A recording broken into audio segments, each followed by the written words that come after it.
Ladies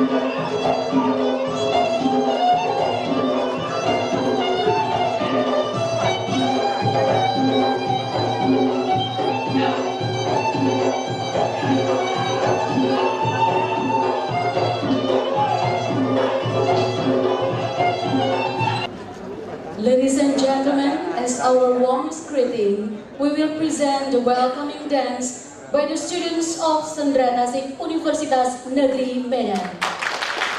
Hadirin yang berbahagia, sebagai salam hangat dari kami, marilah kita sambut persembahan tari dari mahasiswa Sendera Tasik Universitas Negeri Medan. Makan sirih berpinang tidak.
warahmatullahi wabarakatuh.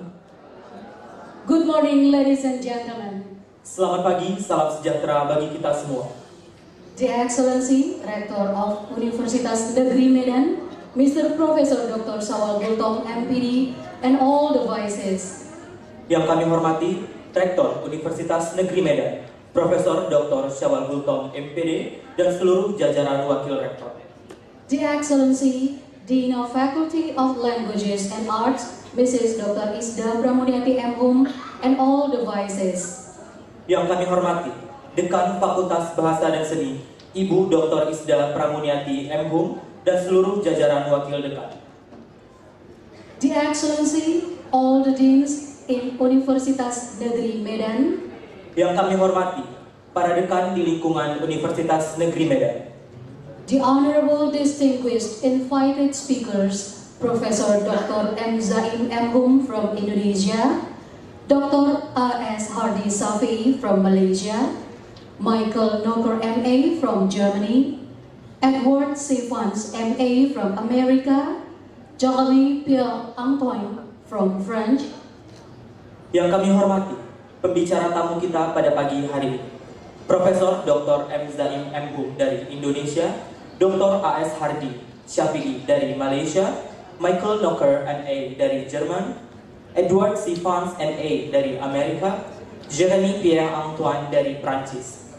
The Honorable Chairperson of today's Seminar Committee, Mr. Dr. Rahmat Hussein, M.Pd.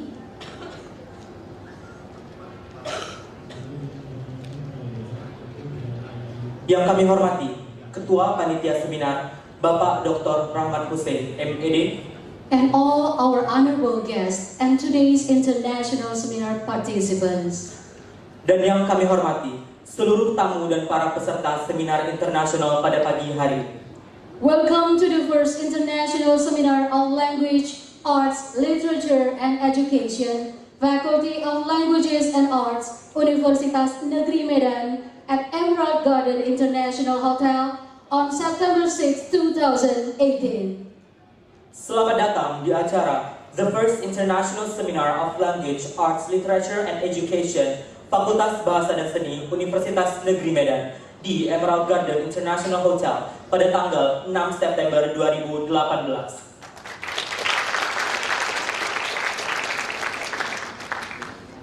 Indonesian National Anthem Indonesia Raya. Please all rise.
Invite everyone to invoke the Almighty God for the success of today's international seminar. Ladies and gentlemen, we invite Mr. Dr. Anam Ibrahim, M.Pd, to lead the prayer. Hadirin yang berbahagia, demi kesuksesan acara seminar internasional hari ini, alangkah baiknya kita awali dengan doa. Kami mengundang Bapak Dr. Anam Ibrahim, M.Pd, untuk memimpin pembacaan doa. Assalamualaikum warahmatullahi wabarakatuh. Bapak Ibu Saudara sekalian, untuk mengambil berkah pertemuan kita hari ini, marilah kita berdoa menurut agama dan kepercayaan kita masing-masing, dengan sejenak melupakan persoalan dunia yang sedang kita hadapi. Na'udzu billahi minasyaitonir rajim. Bismillahirrahmanirrahim. Alhamdulillahi rabbil alamin. Wassalatu wassalamu ala asyrafil anbiya'i wal mursalin wa ala alihi wa sahbihi ajma'in. Allahumma ya Allah yang Maha Besar, dengan kebesaran-Mu kami berkumpul di Hotel Emerald Garden ini dalam rangka pembukaan the first International Seminar of Language, Art, Literature and Education dengan tema Penguatan Karakter Bangsa melalui Bahasa dan Seni, berbasis Kearifan Lokal. Oleh karena itu ya Allah, berkatilah pertemuan kami ini dan jadikanlah pertemuan ini menjadi pertemuan yang berkesan dan berguna bagi kami sekalian. Allahumma ya Allah yang Maha Pengasih dan Penyayang, jadikanlah para pemakalah dan peserta menjadi orang yang cerdas dan bijaksana, sehingga mampu menyampaikan gagasan dan pemikirannya yang dapat memberikan pencerahan bagi semua peserta dalam rangka peningkatan kualitas sumber daya manusia Indonesia. Allahumma ya Allah, Tuhan yang Maha Pemurah, pada Engkau tempat kami memuji dan kepada-Mu pula kami meminta. Berikanlah kepada kami hidayah, keimanan dan keselamatan, kesehatan, kekuatan, kearifan, kebijaksanaan kepada kami dari kelemahan dan kekurangan. Lapangkanlah dan mudahkanlah pintu-pintu rahmat dan nikmat atas kami, dan tolonglah kami dengan pertolongan yang menguatkan, khususnya dalam membangun dan meningkatkan pendidikan di Universitas Negeri Medan. Allahumma ya Allah, Tuhan yang Maha Pengampun, kami menyadari bahwa kami tidak pernah luput dari kesilapan dan kesalahan. Oleh karena itu, ampunilah dosa dan kesalahan kami, serta dosa kedua orang tua kami, guru dan pemimpin kami. Ya Allah yang Maha Pemurah, kenankanlah doa kami dan jadikanlah kami orang-orang yang takwa kepada-Mu. Rabbana atina fid dunya hasanah wa fil akhirati hasanah wa qina adzabannar. Walhamdulillahi rabbil alamin. Assalamualaikum warahmatullahi wabarakatuh. Ladies and gentlemen, we would like to invite to the podium to deliver his welcoming speech the chairperson of today's seminar committee, Mr. Dr. Rahmat Hussein, M.Pd. Please take your time. Hadirin yang berbahagia, kami persilahkan Ketua Panitia Seminar Bapak Dr. Rahmat Hussein, M.Pd. untuk menyampaikan kata sambutan. Bismillahirrahmanirrahim. Assalamualaikum warahmatullahi wabarakatuh. Good morning, salam sejahtera untuk kita semua. The Excellency Director of Universitas Negeri Medan, Profesor Dr. Soal M.Pd. The Honorable Mr. Jeremy Pio Anton, Ms. Michael Nokha, Mr. Edward Fans, Dr. I.S. Hadi Shafi'i, and Professor M. Zain. All the Vice Rectors, all the Deans at University of Negeri Medan, all the presenters, participants for today International Seminar in Emerald Garden Hotel.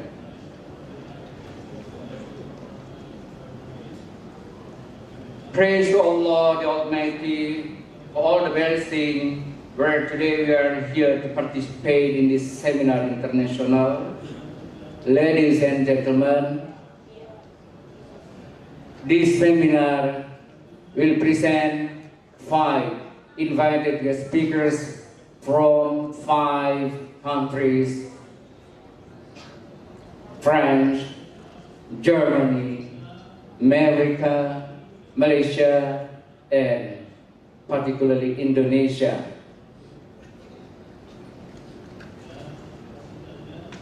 my dean, all the presenters who take part today, around 74 speakers coming from various universities in and out of North Sumatra and Medan, including lecturers, teachers, and also students, both from S2 study program or postdoc and from the undergraduate students.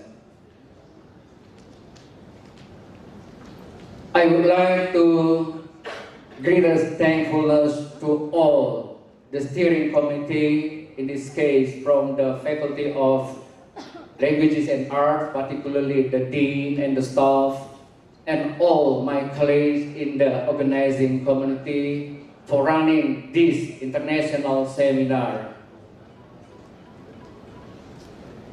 Hopefully, with all our warm cooperation and collaboration, hopefully this international seminar will run very well. And hopefully this seminar will be continued in the next coming years with all the bright ideas and insights, particularly to face our industrial revolution 4.0. Thank you. Wassalamualaikum warahmatullahi wabarakatuh, and good morning. Ladies and gentlemen, we would like to invite to the podium to deliver her welcoming speech the Dean of Faculty of Languages and Arts, Mistress Dr. Isda Pramunyati M.Hum. Please take your time. His Excellency, Rector of Medan State University, Professor Dr. Sawagultam M.Pd, the Honorable our beloved speakers, Jeremy Pierre Antoine, Professor de Français, Michaela Lokal, German, Edward Zepanes, an American independent consultant, musician, and educator,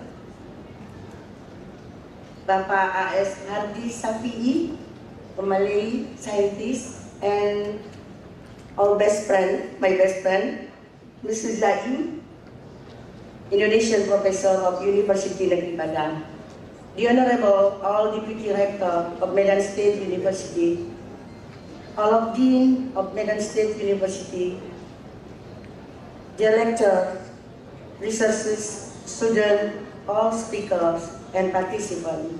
Assalamualaikum warahmatullahi wabarakatuh. Good morning, ladies and gentlemen. Praise to God Almighty, Allah Subhanahu wa Ta'ala, for His blessing. For today we are all here together attending the first international seminar on language, art, literature, and education under the theme Strengthening the National Character through language and art based on local wisdom. Ladies and gentlemen, distinguished guests, we proudly present to all of you a challenging event for sharing updates and innovative ideas through this international seminar on behalf of Faculty of Languages and Art, Medan State University. This event simultaneously promotes Medan State University in research and best practice teaching on science and education. Ladies and gentlemen, this seminar is the realization of the implementation of KKNI, National Qualification of Indonesia-based curriculum. This is expected that all professional educators and researchers keep continuously exploring the challenging research in the field of language, art, literature, and education to reaffirm the commitment to the development and betterment of teaching quality, as well as discover the current trend of science connecting the new era of 21st century, the Industrial Revolution 4.0. Thank you very much for attending and participating in this academic forum and your kind attention. Wassalamualaikum warahmatullahi wabarakatuh. Good morning. I want to thank you for our rector, because today you had to go to Yogyakarta, but you are here with us for present our seminar. Thank you, Mr. Rector. Ladies and gentlemen, without further ado, now please help me welcome Rektor of Universitas Negeri Medan, Mr. Professor Dr. Sawal Kultom, M.Pd, to deliver his presentation and open this seminar officially. Assalamualaikum warahmatullahi wabarakatuh. Good morning. Our invites the honorable speaker, Jeremy Pierre Anthony, Edward C. Payne, Michael Noker, Dr. A.S. Hardi Shafi'i, Profesor Jain dari UNP. Officially, I would like to speak in Bahasa. Para peserta seminar yang saya banggakan, hari ini kita bersyukur, baik ini dari perguruan tinggi, para peneliti yang berhadir ini, kita bersyukur sekali bisa menyelenggarakan seminar ini. Seminar ini bicara tentang bagaimana memadukan bahasa, seni, sastra dalam rangka membangun karakter, menguatkan karakter Indonesia. Mengapa saya katakan saya senang dan kita bersyukur? Saya kira konteks kekinian kita di negeri ini sekarang adalah bagaimana memperkuat karakter bangsa ini. Ada pidato hari ulang tahun kemerdekaan Republik Indonesia tahun 1957, Bung Karno itu sudah menyampaikan bahwa tantangan terbesar nanti dari negeri ini adalah nation character building. Beliau menyampaikan itu, bayangkan tahun 57 yang lalu. Dan sampai sekarang pidato itu masih sangat kontekstual. Karena apa? Karena kita merasakan bahwa karakter kebangsaan negeri ini sekarang sedang mengalami ujian. Dan mengalami ujian. Kita merasakan akhir-akhir ini, apalagi dalam suasana pemilihan gubernur, pemilihan presiden, mulai kita menonjolkan masing-masing ego. Oleh karena itu saya kira memang memilih tema seminar ini bagaimana seni memadukan diri dengan bahasa dan sastra yang dipandu oleh pendidikan untuk membangun karakter bangsa ini. Konteks termahal yang mau kita diskusikan hari ini adalah kalau seni untuk seni itu, saya kira mudahlah kita temukan ahli-ahli yang akan menampilkan karya-karya seni yang luar biasa di negeri ini. Kalau karya sastra yang hebat itu sejak dulu anak-anak negeri ini sudah menjadi sastrawan tanpa harus mengikuti sekolah formal. Banyak contohnya itu. Kalau mau kita bicara soal bahasa, bahkan kita pada K13 itu menempatkan bahasa sebagai penghela ilmu pengetahuan. Bahasa yang bisa memandu seluruh pengembangan ilmu pengetahuan. Bahasa yang memandu hukum di negeri ini. Bahasa yang memandu birokrasi di negeri ini. Reformasi birokrasi itu dipandu oleh bahasa. Apa yang tidak kita tempatkan bahasa itu? Tapi sekarang kalau kita bicara bahasa mau digunakan sebagai alat untuk mendidik, disitulah muncul persoalan itu. Ketika seni digunakan untuk alat mendidik, jangankan orang di luar perguruan tinggi, orang yang di dalam perguruan tinggi pun tidak satu bahasa tentang itu. Bahkan teman-teman di seni kadang-kadang merasa bahwa cukuplah mahasiswa kita itu menjadi seniman, bisa melukis, bisa menghasilkan karya-karya seni. Tidak sesederhana itu sebenarnya. Karena apa? Pada posisi dia menggunakan seni untuk mendidik, disitulah masalah itu. Pada posisi menggunakan sastra untuk mendidik anak negeri ini, itulah munculnya masalah itu. Nah sekarang seminar ini memadukan antara language, arts, literature, and education. Nah kalau ini mau kita ramu, saya membuat cara pandang sederhana, paradigma yang sederhana, bagaimana cara mendiskusikan, bagaimana cara menemukan clue-nya ketika bahasa, seni, dan sastra akan digunakan untuk mengembangkan karakter. Satu-satunya cara, alat yang paling mudah itu adalah lewat pendidikan. Kenapa lewat pendidikan? Karena 54 juta dari 90 juta anak Indonesia yang di bawah 16 tahun itu ada di sekolah. 6,5 juta ada di perguruan tinggi. Kalau kita kampanye lewat pendidikan formal, baru formal saja kita bicara, kita sedang membicarakan 61 juta orang Indonesia. Kalau mendidik 61 juta orang Indonesia, ya cukuplah untuk membangun karakter negeri ini. Sudah memadai lah. Dengan kaum terdidik yang 55 juta sekarang berarti 116 juta anak negeri ini berkarakter. Ya sudah, nasional karakter itu sudah terbangun. Nah itulah saya kira diskusi yang akan paling menarik di sini. Siapapun yang akan bicara tentang sastra di seminar ini sekarang, siapapun yang bicara tentang seni dan bahasa, gunakanlah itu untuk alat untuk mendidik. Berikanlah pemikiran-pemikiran yang cerdas, yang cerah, sehingga dari hotel Emerald Garden ini kita akan menghasilkan bagaimana kita membangun, meramu ketiga topik penting ini untuk menguatkan karakter itu. Tentu saya memilih caranya tadi lewat education, lewat pendidikan. Karena itulah kampanye yang paling mudah dan itulah kampanye terbesar yang bisa dilakukan oleh negeri ini. Itulah saya kira pengantar dari saya. Tidak usah panjang-panjang, nanti jangan pula bingung Bapak ini penyaji atau beri kata sambutan atau membuka.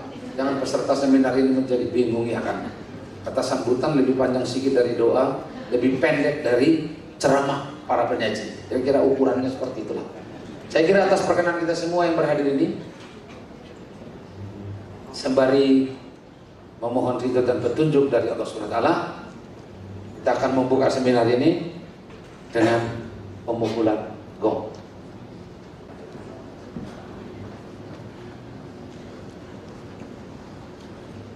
Bapak Ibu sekalian, hadirin, Pak Prof. Jaim, izinkan saya untuk mewakili kita memukul gong ini. Saya pertanda bahwa seminar ini akan kita mulai. Dan demikian atas perkenan kita semua sembari memohon ridho dan petunjuk dari Allah SWT. Dan seminar ini seminar yang bermanfaat bagi kita semuanya, dan mengucapkan Bismillahirrahmanirrahim. Seminar ini kita buka resmi.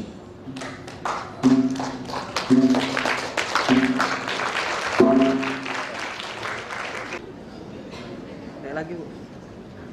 Tiga. Bukan naik lagi ya. 3, 2. Ya.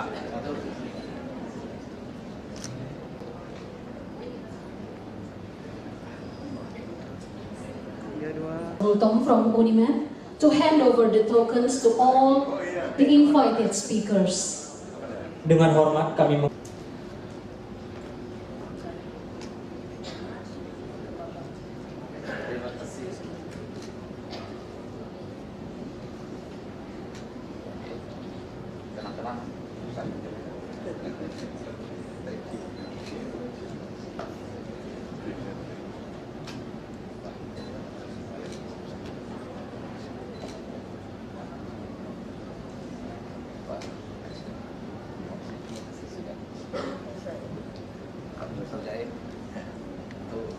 ingatan tulus ikhlas. Direktur ini kain khas.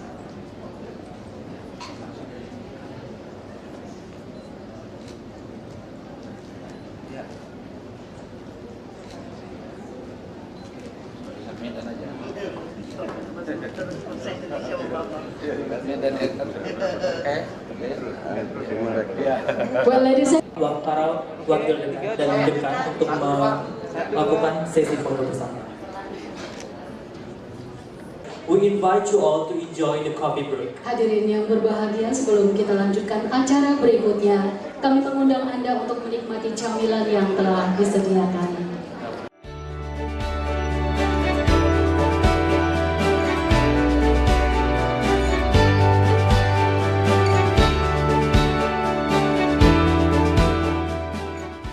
Okay, now ladies and gentlemen, now this is the high time for us to listen to our invited speakers. Without further ado, now please help me welcome our invited speakers, Professor Dr. M.Hum, Dr. A.S. Habitus Theory, Michaela Lokal, M.A., Edward Sivan, M.A., Jaumi Piang Angkong.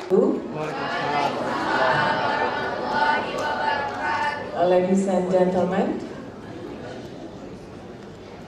especially the rector today, and then the deputy rectors, dean, and also all our honorable guests and all participants. And today we come to our main program, and of course we are going to have the very interesting session. And we have already 5 presenters today, and allow me to invite them one by one. And now I have already here Professor Dr. M.Hum. Good morning, Prof. And the next one I'd like to invite to come forward here, Michelle Lokal.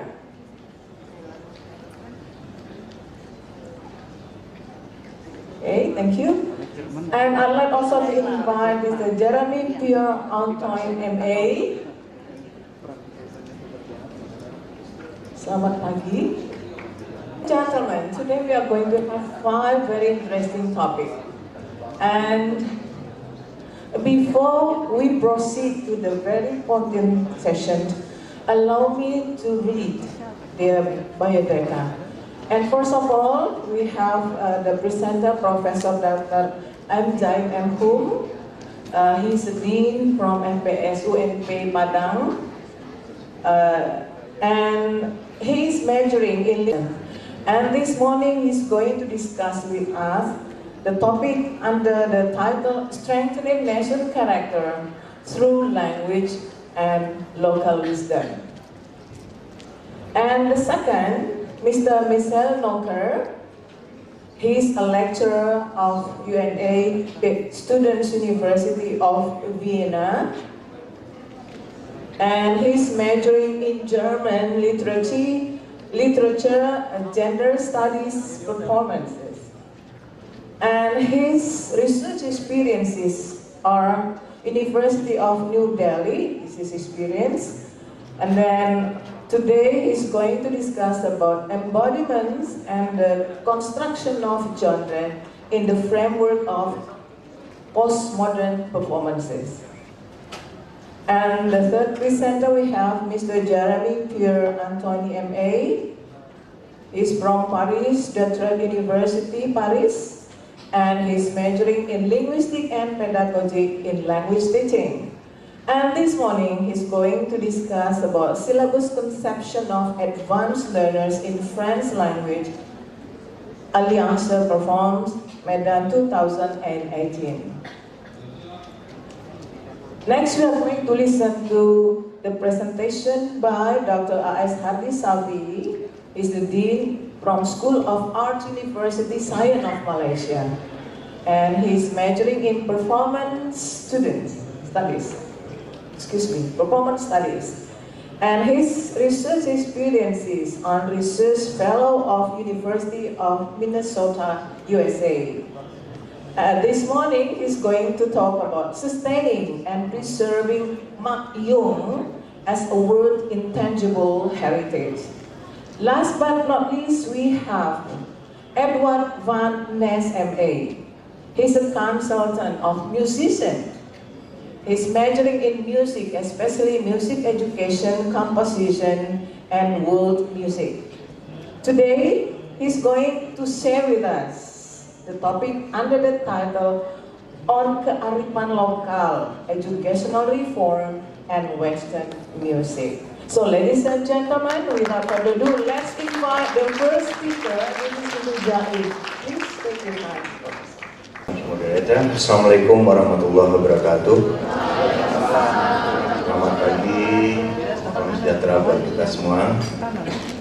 Yang saya hormati Bapak Rektor, beserta Bapak Wakil Rektor, Kearifan, hadirin-hadirat yang berbahagia. I will use English and Indonesia for my presentation, but my slide will be in English actually. First, I would like to say thank you very much to the moderator who has allowed me to present my paper with the title Strengthening Nation Character Through Language and Local Wisdom. This is a very broad topic, but I only focus on language. Yeah, how to strengthen nation character through language and local wisdom. As Pak Rektor said before that nation character is a trending topic that has been discussed in many forms of discussion. But it is always interesting to discuss with different perspectives or different point of view. In this occasion, I will relate the concept of nation character with language and local wisdom. I will begin my presentation with the explanation about the background of the problem in introduction, and then I will explain the concept of nation characters, local wisdom that cannot be separated, discuss how to strengthen nation character through language and local wisdom. There are three keywords of this topic. The second one is language, and the third one is nation character. Kearifan lokal, bahasa, dan karakter bangsa. These are the three terms that we would like to discuss first. These three terms interrelate each other. Language is considered to be a component of local wisdom in the form of literary work such as proverbs, songs, and others. A nation character is found in language and local wisdom.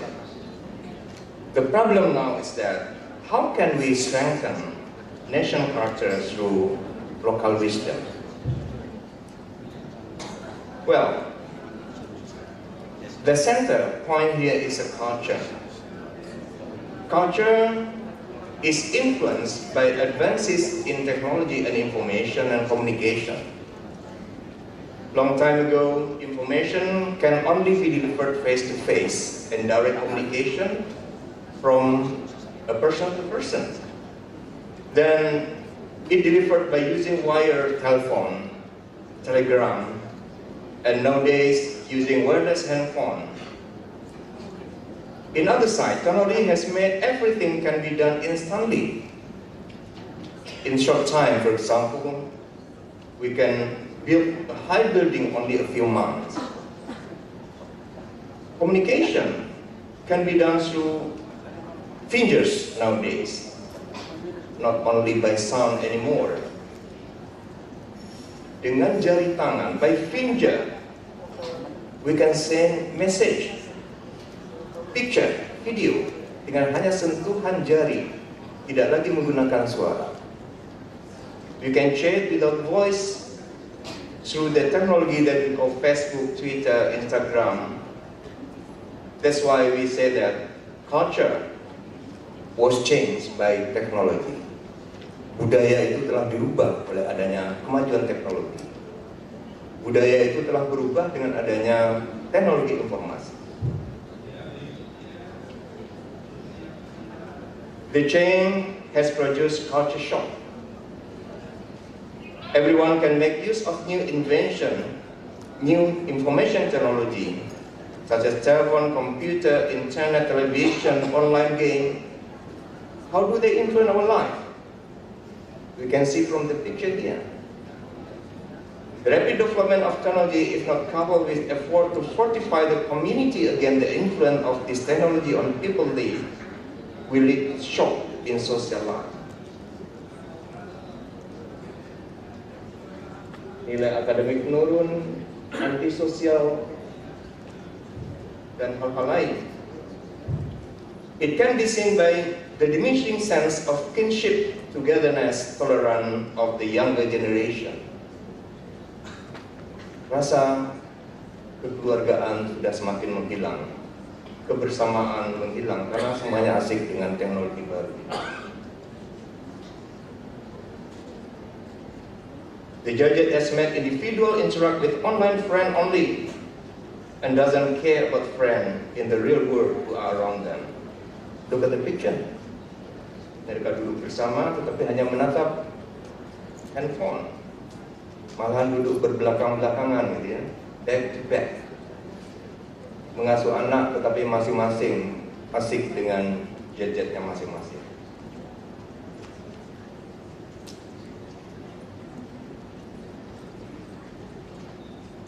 The President of Georgia has succeeded in bringing the distant one closer, but also has distanced the close one. Menjauhkan yang dekat, mendekatkan yang jauh.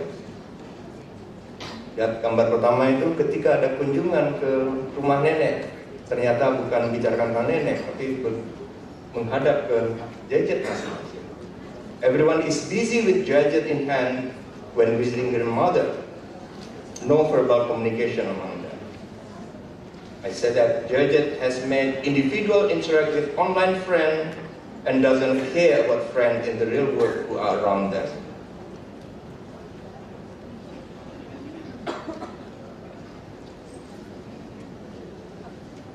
We are now living in millennial generation or Z generation in the globalization era. The generation living with internet,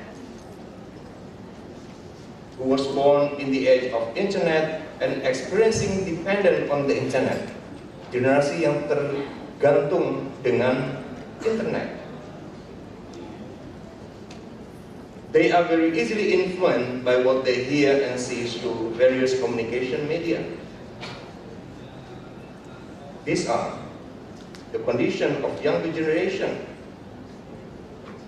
They has been scorned by various foreign culture in the form of ways of speaking, dressing, musical taste, relationship, lifestyle, including ways of looking at family and society. They have not been able to distinguish what is worth imitating in which are not worthy of imitation, which is only the form of entertainment. Mereka lihat hiburan itu seperti dunia nyata. Tidak bisa lagi membedakan mana yang nyata, mana yang hiburan. It is as if what they see in mass media is a pleasant thing and bring them to happiness. Kita lihat gambar pertama, bagaimana orang jual kelapa.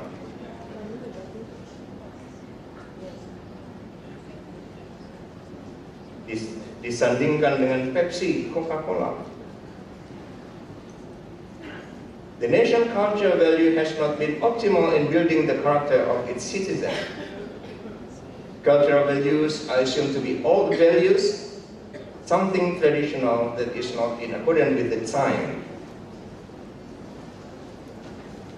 Cultural values are still regarded as spectacle for the community, not yet a guide in fortifying the younger generation from onslaught of a foreign culture.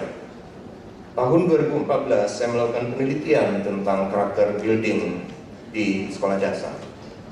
Ternyata di sekolah dasar itu cukup bagus, apalagi di taman kanak-kanak. Tapi ketika berada di sekolah menengah, ketika anak berada pada usia adolesen, ternyata karakter building itulah yang perlu ditekankan. Karena mulai terjadi kenakalan-kenakalan remaja. Strengthening national character can be handled through local culture-based character education. Ini tema seminar kita. Bagaimana kita memperkuat karakter melalui nilai-nilai budaya dan kearifan lokal.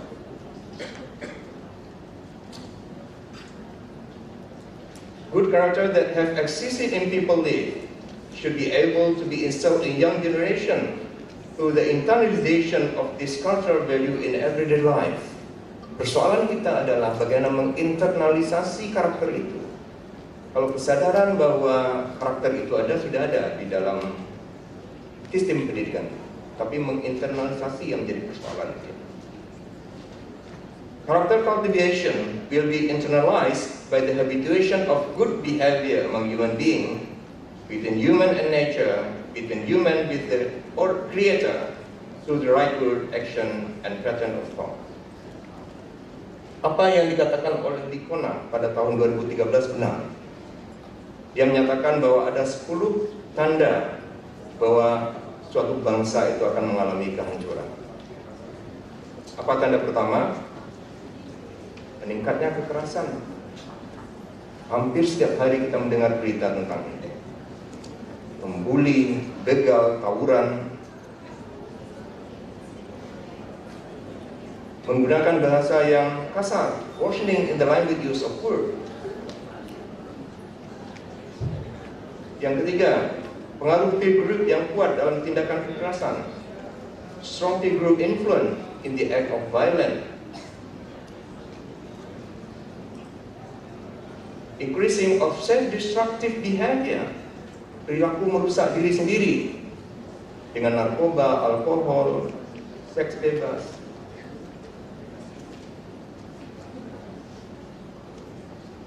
Semakin suburnya pedoman-pedoman yang menunjukkan bagaimana berbuat baik dan buruk, disebabkan karena memang telah banyak perbuatan yang buruk itu dilakukan, karena banyak perilaku yang buruk, korupsi dan sebagainya.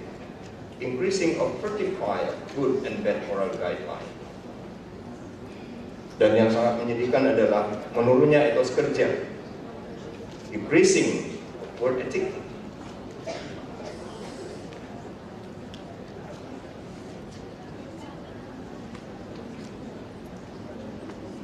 Lower respect for parents and educators. Murid membunuh, membuli gurunya.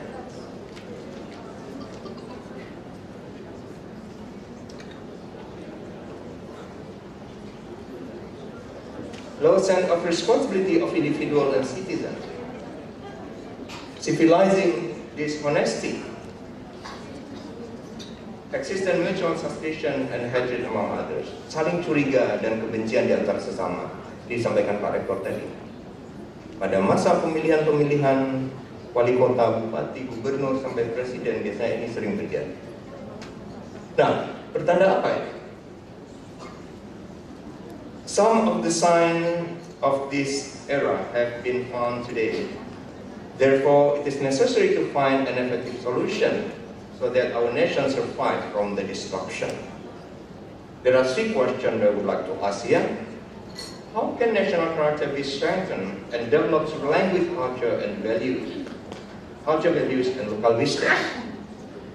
With the use of language as a means of communication in society, will the use of language as a means of communication society affect a person's character?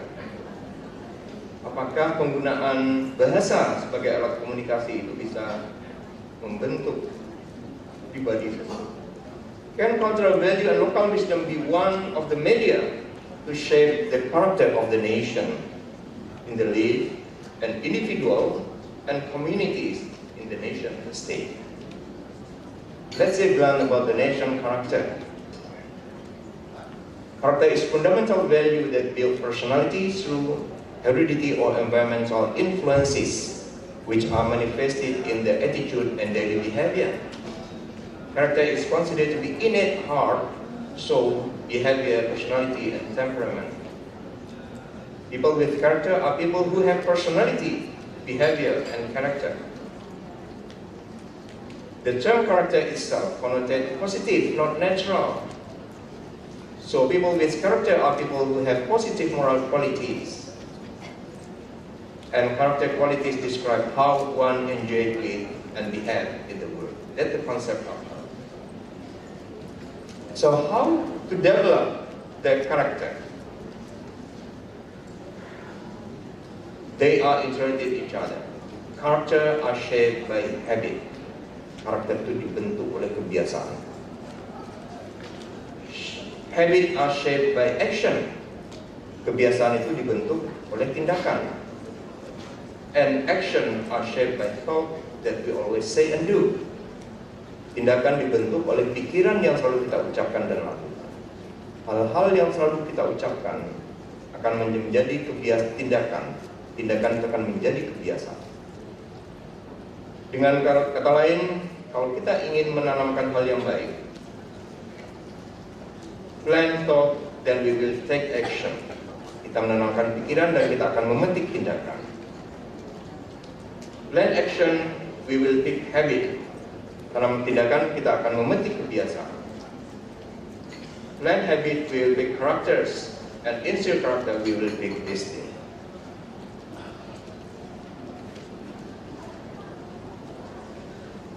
Dalam sumber lain kita menemukan bahwa thought, attitude, word, action, habit itu memang menjadi dasar untuk membentuk karakter yang akan menentukan nasib seseorang. Maka dia akan menjadi orang yang dihormati atau orang yang merugi. Baik, saya ingin mengungkap sedikit tentang apa yang disampaikan oleh Bialek tentang 6 karakter qualities that can be learned and measured. Yang pertama adalah mindfulness, pikiran, perhatian, keingintahuan, keberanian, keteguhan hati, ketahanan, etika, dan pemimpinan. Itu hal-hal yang menunjukkan tentang kualitas karakter kita.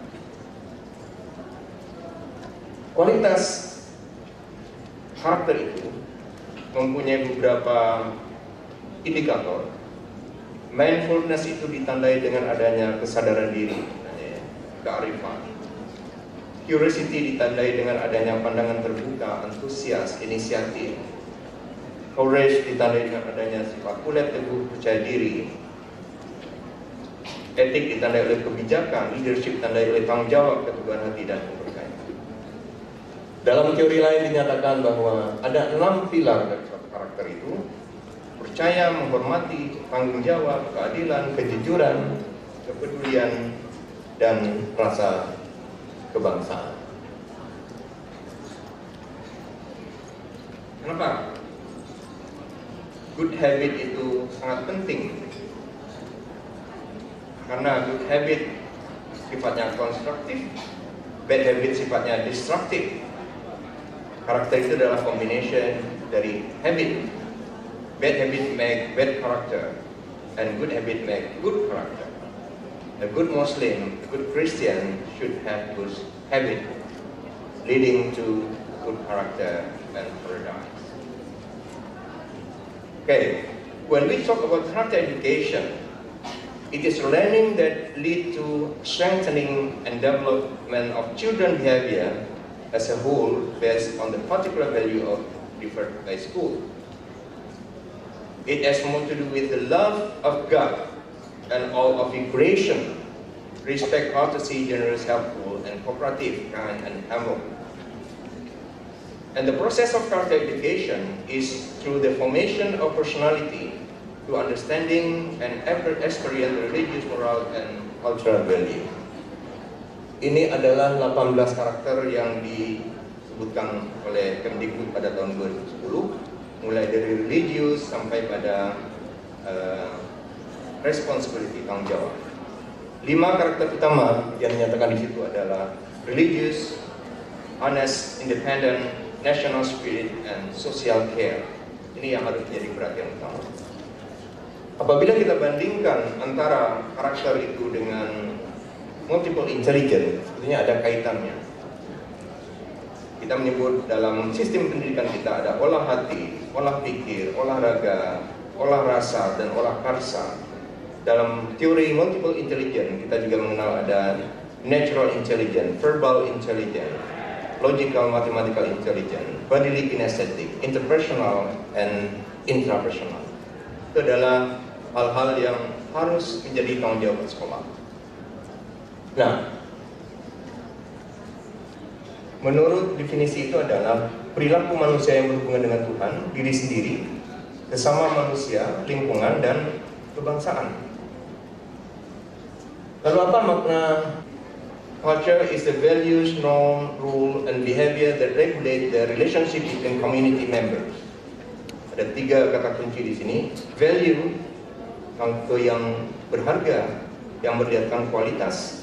Norm, tentang aturan yang diaplikasikan di dalam lingkungan sosial. Rule, action that must be carried out so that they are safe, comfortable, and peaceful. And behavior, conduct, action, and attitude. Lalu culture is considered to be the result of human creation. Culture can be realized in the form of dance, music, literature, legends, stories, heroes, and ethos. And culture can be represented in the form of object, like building, and action, like dance and music, and also ideas through literature, story, and ethos. Yeah, I will focus more on ideas rather than object and action in my explanation later. Ya, cultural value, perilaku yang menjadi acuan di dalam masyarakat budaya. The primary values are honesty, cooperation, patriotism, and harmony. Nilai jujur, kerjasama, cinta tanah air, rukun itu adalah nilai utama. Kalau ini ditanamkan, maka nilai-nilai yang lain akan menjadi lebih gampang diperoleh. A good order can be realized if people behave following the values, norm, and rule. Bahwa keteraturan itu bisa terwujud apabila masyarakat bersikap dan berperilaku sesuai dengan nilai-nilai norma dan aturan yang berlaku. Ada 3 macam cultural value itu: etika, estetika, nilai agama, dan norma sosial. Etika menyangkut dengan good personality, estetika terkait dengan objek, people, and event, nilai religius menyangkut dengan berdoa, kepercayaan, dan sebagainya, norma sosial hubungan dengan treatment terhadap human being. Lalu kearifan lokal itu apa? Nilai budaya lokal yang digunakan untuk mengatur tatanan kehidupan masyarakat secara arif dan bijaksana.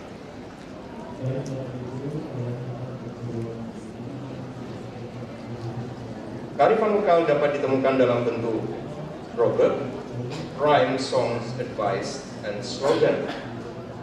Yang paling banyak kita temukan itu adalah dalam bentuk slogan dan proverb.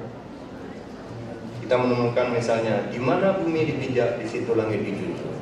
Ini mempunyai nilai kearifan yang luar biasa, karena kita harus menyesuaikan diri dengan lingkungan. Rawe-rawe rantas, malang-malang putung misalnya, bahwa segala sesuatu yang merintangi tujuan harus disingkirkan.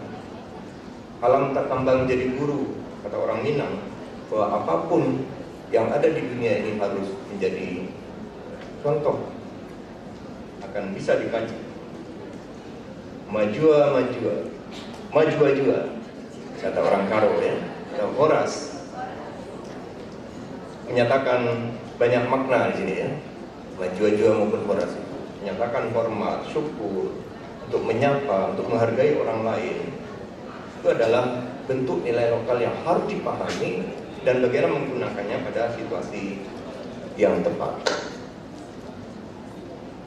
Ya, yang penting adalah local wisdom itu, kearifan lokal itu muncul pada pemikiran, sikap, dan perilaku. Pada pemikiran misalnya melalui tindak bahasa.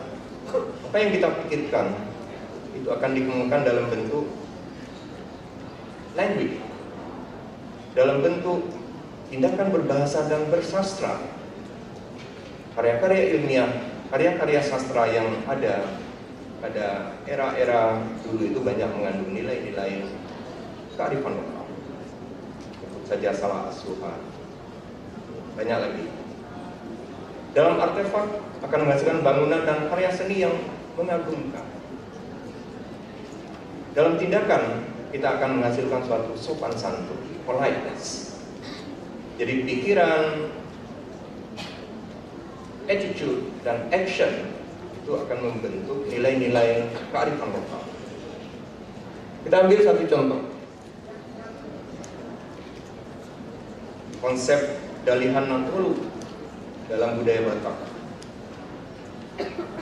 Dari prinsip ini muncul dan berakar demokrasi kekeluargaan yang bersifat spontan, terbuka, langsung, masalah tenggang rasa, masalah musyawarah, dan mufakat. Ya, ini sebetulnya dalam konsep awalnya adalah kerangka hubungan darah dan hubungan perkawinan yang bertalikan satu kelompok. Ada 3 tungku, ada tungku yang berkaki 3 di sini. Somba marhula-hula, hormat kepada keluarga istri. Elek margoru, sikap menyayomi wanita. Manak mardungan tubuh, hati-hati dengan teman semarga. Itu adalah kearifan-kearifan lokal yang saling menyatakan saling menghormati, saling menghargai, dan saling menolong. Dalam budaya Sunda misalnya, prinsip etika dilandasi oleh 3 hal: asah, asih, dan asuh. Asih adalah musyawarah, asah adalah kerjasama, dan asuh adalah untuk bertindak adil. Orang kerjasama bertindak adil. Ini dasar-dasar untuk menentukan bagaimana prinsip-prinsip yang harus dipahami di dalam masyarakat. Dalam masyarakat Minangkabau, kita punya prinsip adat bersandi syarak, syarak bersandi kita pula, syarak mengatur, adat pemakai. The rule of custom in Minangkabau are made based on this syarak, Islamic religion. What is stated in the Quran and Hadith must be implemented in community life in Minangkabau. Kita juga punya prinsip tiga tungku sejarangan yang hampir mirip dengan dalihan Tolu tadi, tapi dengan konsep yang berbeda. Adanya tribe leaders, religion leaders, dan expert. Gabungan dari tiga ini kalau sudah duduk bersama akan dapat menyelesaikan masalah. Jadi nggak bisa hanya dengan ninik mama saja, tribe leader atau hanya religion leaders saja, tapi harus tiga komponen duduk bersama memecahkan masalah. Ingat moto rumah makan Padang, bila Anda puas beritahu teman, tapi bila Anda tidak puas beritahu kami. Ini apa sebetulnya? Bahwa kita itu terbuka untuk kritikan, tetapi kalau ada aib jangan disebarluaskan. Beritahu kami kalau ada kekurangan. Kalau ada sambal yang kurang enak, lauknya yang kurang enak, tolong beritahu pemilik kedai. Oh, ini terlalu asin, ini terlalu pedas. Jangan ke orang lain. Kita menerima kritik, dan kita juga harus menjaga aib itu agar tidak menurunkan. If you're satisfied, tell your friend. If you are not satisfied, tell us. And then the others is about the concept of marantau. Marantau madang di hulu, babua babungo balun. Marantau bujang dahulu, di rumah babuno balun. Ini proses pematangan dari yang diisi dengan keluar dari lingkungan terdekat. Kalau kita ingin matang itu jangan hanya berada di dalam, kita harus keluar, merantau. Kita harus punya pemikiran yang lebih luas dan pengalaman hidup. Prinsip kepemimpinan itu adalah ditinggikan saranti yang didahulukan selangkah, seperti imam dan makmum. Pemimpin itu hanya satu langkah di depan dan sangat dekat. Kalau ada yang salah tinggal menggerutik saja. Pak, ada yang salah. Kalaupun berbisik tidak didengar. Itu sebetulnya pemimpin yang bisa ditegur apabila salah. Hanya ditinggikan sarantiang dan didahulukan selangkah. Prinsip demokrasi, boleh ayah Jepang buduah, boleh kato jemu pakai, silang kayu ditungku, mangkonya api itu. Ini adalah prinsip mengambil keputusan. Harus dikaji baik buruknya, dimusyawarahkan, baru kita bisa mengambil kesimpulan. Nah, terkait dengan bahasa, ya, kita punya tiga bentuk: form, meaning, and function. Ketiganya harus kita pahami. Kita memahami simbolnya, kita memahami makna ujaran itu, dan kita memahami juga fungsinya, bagaimana tujuan ujaran itu digunakan. Ya, terkait dengan language function, misalnya ada fungsi yang hanya menyatakan sesuatu, referensial. Ada yang fungsi imajinatif, menyampaikan pikiran dan gagasan, berbentuk poetic function. Ada yang menyatakan emotive function, bagaimana menyatakan rasa gembira, rasa senang, rasa kesal. Itu juga harus disampaikan pada tempatnya. Bagaimana menasihati, ya? Cognitive function.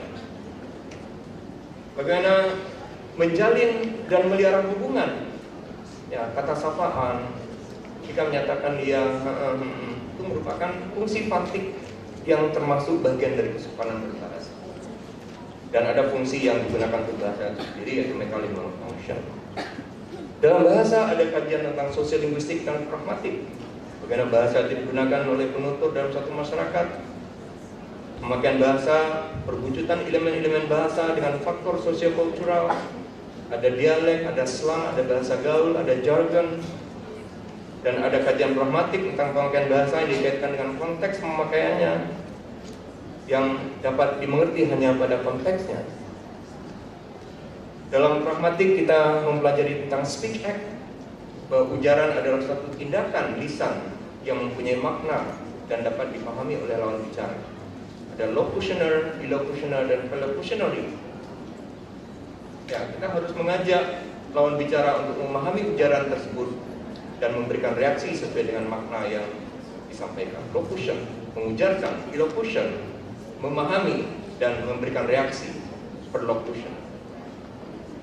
Ungkapan I'll see you later, misalnya dalam bahasa Inggris, itu bisa bermakna 3. Bisa merupakan prediction, bahwa I predict that I'll see you later. Bisa merupakan janji, promise, I promise that I'll see you later. Bisa merupakan ancaman, I warn you that I'll see you later. Awas nanti kalau ketemu. Jadi ini adalah prinsip-prinsip bahasa yang harus kita pahami. Dan ini yang ada di dalam pembelajaran bahasa. Bagaimana memanfaatkan pembelajaran speech act itu untuk memahami kearifan budaya dan nilai-nilai lokal. Prinsip kooperatif prinsipal, misalnya kan, ya bagaimana kita bisa menyampaikan suatu ujaran dengan kualitas tertentu, relation and manner, 4 ciri dari kooperatif prinsipal. Bahwa kalau kita bertanya where's the car key, jawabannya pasti it is on the table in the bedroom. Jawab yang benar. Tapi kalau jawaban it is somewhere in your bedroom, maka kita akan menyalahi prinsip kooperatif prinsipal yang akan mengakibatkan terjadinya miscommunication. Where does Charles live? Jawabannya it is somewhere in the south Medan misalnya. Ini adalah pelanggaran dari maksim-maksim yang ada.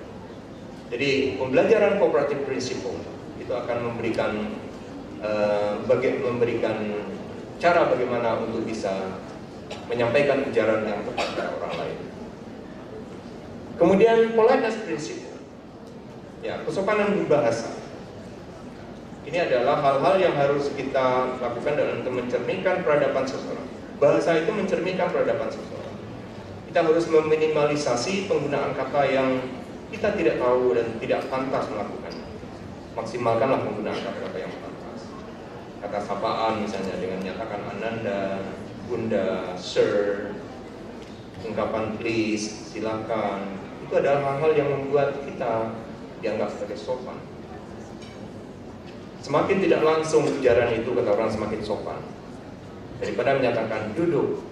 Bagaimana kalau ibu duduk? Tidak langsung, tapi itu dianggap sopan. Nah, pemilihan kata-kata seperti itu memang harus diajarkan kepada anak didik kita mulai dari tingkat didikan terendah sampai bawah melalui pembelajaran bahasa. Nah, kalau kita lihat prinsip Leach ya, dalam masalah politeness prinsip ada 6 maksim yang dikatakan. Kita harus arif. Ya, kalau ada kerugian, anggaplah itu kerugian kita. Jangan berikan kerugian kepada orang lain. Ya. You relax and let me do the dishes. Artinya kita yang berkorban untuk diri kita sendiri. Itu adalah masalah kearifan. Kedermawanan juga. Yang kedua, tentang approbation. Ya, keuntungan diri sendiri itu kita anggap yang lebih kecil daripada orang lain. But you know how to solve this math problem here? Itu adalah menunjukkan bagaimana approbation action kita lakukan. Kerendahan hati, pujian. Kita harus memuji orang lain sebanyak mungkin. Ambil yang baiknya, jangan kejelekannya yang kita ambil. Kerendahan hati, kita kadang harus sedikit memuji diri, tapi lebih mengecam diri sendiri, kadang-kadang lebih hormat. Ya. Mengecam diri sendiri itu kadang lebih hormat. Ya. Kemudian ada kesepakatan ya, usahakan kesepakatan dengan orang lain itu sebanyak mungkin. Yang keenam adalah simpati. Ini adalah prinsip-prinsip kesopanan yang berlaku di dalam pembelajaran bahasa. Nah, lalu apa kaitan antara language, nation, dan karakter? Bahasa adalah nadi kehidupan. Dia adalah alat untuk mencurahkan perasaan sendiri, untuk merenung, berpikir, dan berkhayal. Dengan bahasa kita mendamaikan situasi dan bahkan bisa membuat situasi akan menjadi lebih tegang, lebih perang. Hanya melalui kata-kata bisa membuat perang. Dengan kata-kata bisa menyembuhkan perang. Dengan bahasa membuat orang sakit menjadi sembuh. Tapi dengan bahasa juga orang sehat akan menjadi sakit. Dengan bahasa kita akan menilai karakter. Bahasa menentukan bangsa. Nah, Ini adalah karakter-karakter education yang bisa kita lakukan. Pendidikan karakter berkaitan dengan pendidikan bahasa, sebab sebagian dari nilai karakter itu adalah ada pada bahasa. Misalnya dengan bahasa kita bisa saling bertanya, saling menyapa. Tapi bagaimana bertanya yang baik, bagaimana menyapa yang baik, bagaimana saling menghargai. Ini adalah bagian dari tugas dalam pembelajaran bahasa. Pembelajaran bahasa adalah wahana untuk membina karakter, betul itu. Bahasa itu adalah menunjukkan bagaimana karakter kita. Kalau kita ingin dianggap berkarakter yang baik, maka kita harus berbahasa dengan baik. Dengan berbahasa, seorang mampu menilai pikiran orang lain dan mampu menyampaikan pikirannya. Ini adalah, if you don't mind, could you finish in 1 minute? Well, I think there are some more slides that I would like to present, but because of limited time, I will come to the last. Ya.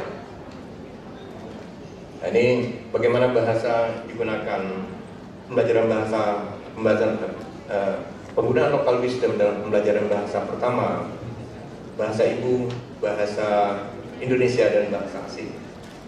Terakhir, karena waktu tidak mencukupi untuk menyampaikan semuanya, saya hanya ingin menyampaikan apa yang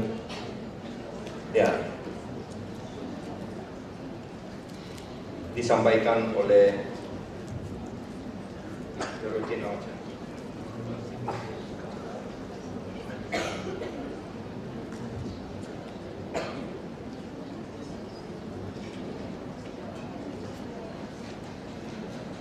Bagaimana bahasa itu bisa mempengaruhi sikap seseorang.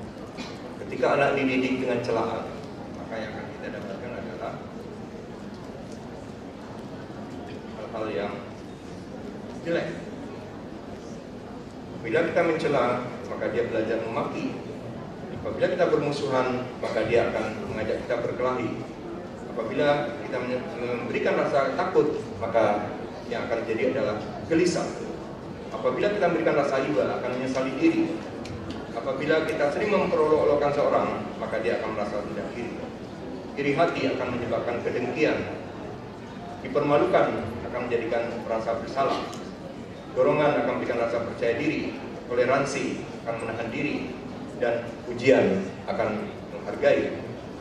Dukungan akan menyenangi diri. Dan pengakuan mengenal tujuan. Rasa berbagi itu akan menyebabkan kedermawanan. Kejujuran dan keterbukaan akan menyebabkan kebenaran dan keadilan.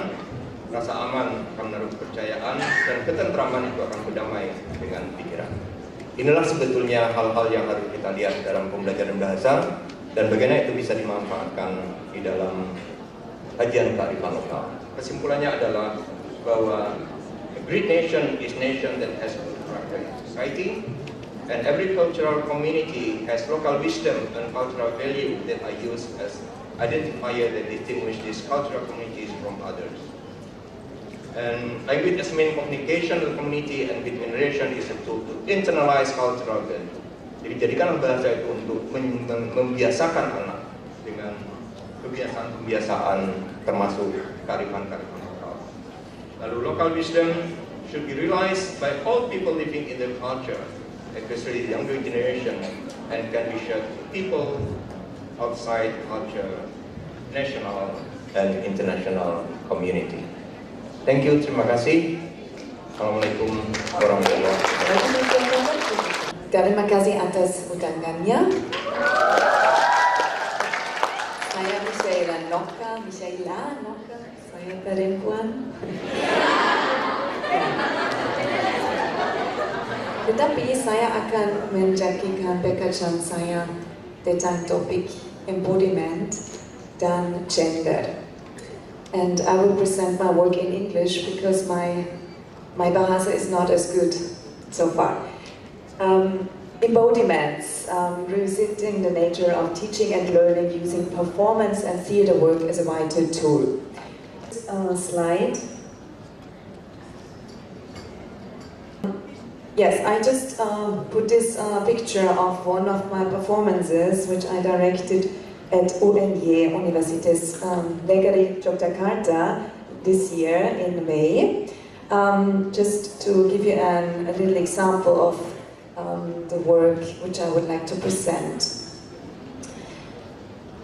According to the Lexicon of Psychology and Education, the term embodied cognition is sometimes grounded cognition or embodiment, describes a theory of mental representation which assumes that there is an interaction between cognition, sensory and motor skills, and this is reflected in the representation of thought processes, according to Stangl.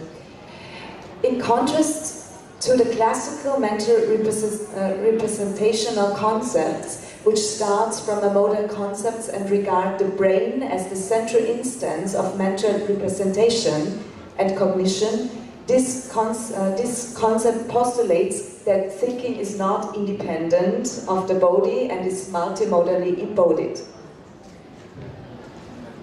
Recent work on embodied cognition suggests that physical states influence human thinking and action, as an upright posture activates mental concepts such as morality or dominance. In a psychological experiment, the subjects influence the previously activated concepts of dominance or morality in the lexical decision-making tasks, according to Guriet et al. Embodied agents use bodily actions and environmental interventions to make the world a better place to think in. And this is the basic idea of performing art and also embodiment.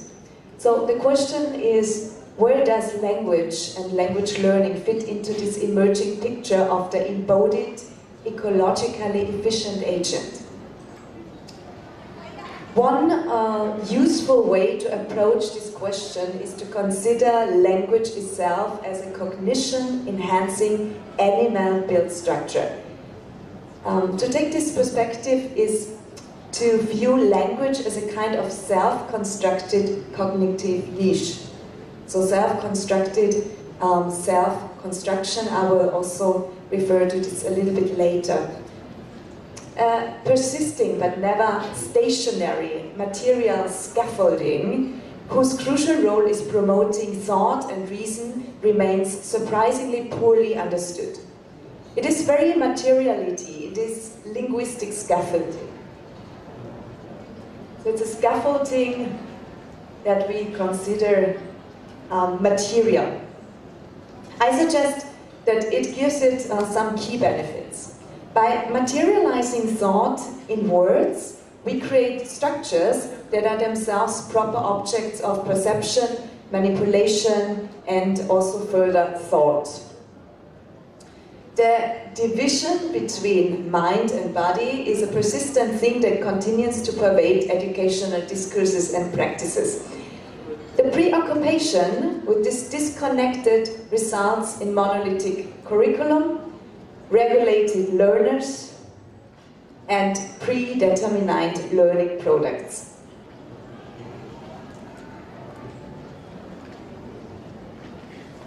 In his talk titled Preoccupation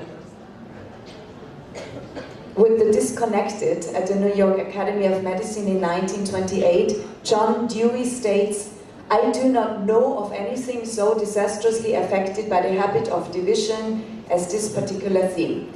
And the weight of this statement lingers with us. We are struck by a reference to embodiment as a grand idea, and that's a term borrowed by Susan Langer, connecting mind and body in Laura Bresley's book, Knowing Bodies, Moving Minds Towards Embodied Teaching and Learning. So here we have the body-mind dualism, which still consists in our heads sometimes, also that refers to Descartes, 1642-41.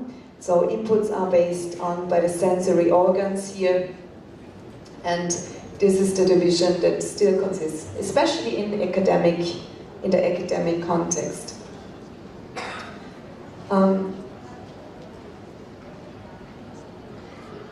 The term performativity is considered as a form of social action and origins in the linguistic and philosophy of language, mainly in the theory of John L. Austin, who defined it as the capacity of speech and communication to act or to consummate an action. And influenced by Austin, philosopher and gender theorist Judith Butler argued that gender is socially constructed through commonplace speech acts and nonverbal communication that are performative, in that they serve to define and maintain identities. This view of performativity refers to the idea that a person's identity is the source of their second actions, which means also speech and gestures. And instead, it views actions, behaviors and gestures as both the results of an individual's identity as well as a source that contributes to the formation of one's identity, which is continuously being redefined through speech, acts and symbolic communication, referring to Kavanagh and Gillian R.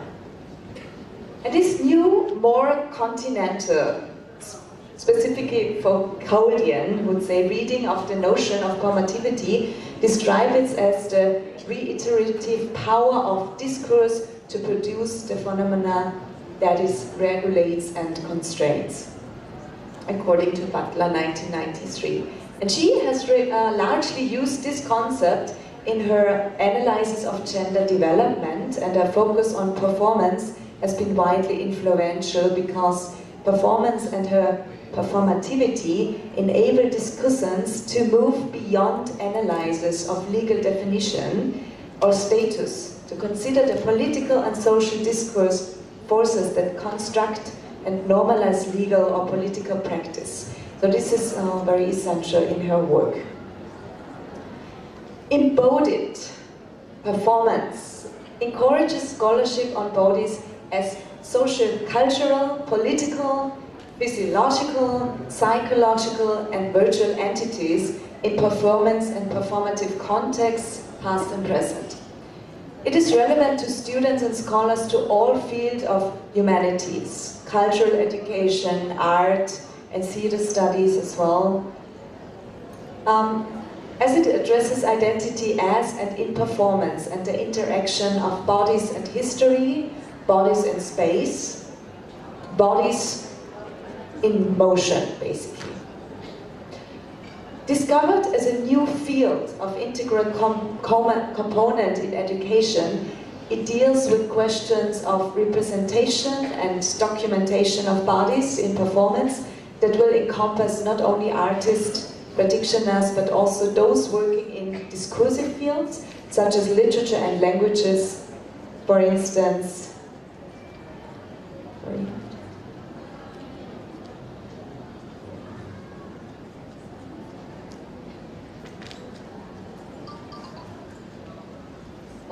Literature and languages, gender studies, gender and film studies, of course, the history and representation of violence and warfare, German literature and culture from the 18th century to the present, and it is also widely used in current language teaching practice in Germany. So coming to embodiment, theater and performance within teaching and learning context. Embodiment as a grand idea, offering a compelling way to rethink how students learn and how teachers teach and institutions are organized. As a grand idea, Bresler sees that within embodiment's very nature it holds radical implications for preoccupations with connected knowledge, learning and teaching. Alma Gottlieb, in the foreword of Bresler's book, talks to this integral nature within embodiment as a falling in trust. Falling into trust. So embodiment is compelling and vital in teaching contexts at schools, but I wonder why there is distrust of the body in relation to teaching and learning in an academic context. To insist with Dewey and Bresler that moving minds demands embodied teaching and learning, we need to rethink the notion of performance and other embodied tools as productive in a liberal, fast-forward academic education setting. Many academic teachers acknowledge this preoccupation with disconnect, but struggle to imagine their practices in another different way. And falling into trust with the body as the medium for sense making is met with skepticism by some educators, or it is dismissed as romanticism and idealism by others, and experienced as estranged, but somehow resonate with a few. For those that significances resonate with, felt understandings as validated and given voice. We do not have a body, rather we are bodily, said the great philosopher Heidegger, 1997. And Heidegger and many other scholars discussed the fact of human embodiment as the underlying premise, eradicating the mind and body division that permeates Western thinking. I'm referring to some other works here also, Breslau, Green, Grummett, Jakomniski in Flashing Embodiment, Noddings, Sidokin and Van Manen. It is also crucial that embodiment's impacts as grand idea must be known before it can be directed. So embodiment, teaching and learning is about, first of all, about building relationships between self, other and the subject, and living in between these entities. In this way, the body subject is positioned, as Merleau-Ponty describes this, in an intertwining. And neither subject nor otherness are bound entities. They intermingle. Thea Bacon explains that a relational approach to education insists that we must focus on the process of learning and consider very deeply how we can help students as social beings in relation with others become knowers.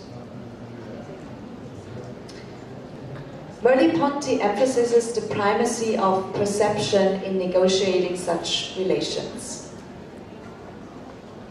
Embodied teaching and learning demands being in the moment at the juncture between self and other. The continuous process of reciprocal interaction and modification is embodiment's significance in teaching and learning. The lostness and foundness of self, inherent within this process, is constituted within Dewey's metaphor of the live creature. The live being recurrently loses and re-establishes equilibrium with his surroundings. The interplay of a lost and found self is achieved through an organic connection between education and personal experience. In a classroom setting, or in an academic classroom setting, teachers and lecturers must seek out a working metaphors of flesh embraces the necessary intertwining, as Lingis explicitly stating, this chiasm affected across the substance of the flesh in an inaugural event of visibility. Perhaps a catching of self in the act is the inaugural event prompting greater perceptual awareness, a falling into trust, and for as the form of a moment lives in our sensation, its life takes form in our understanding.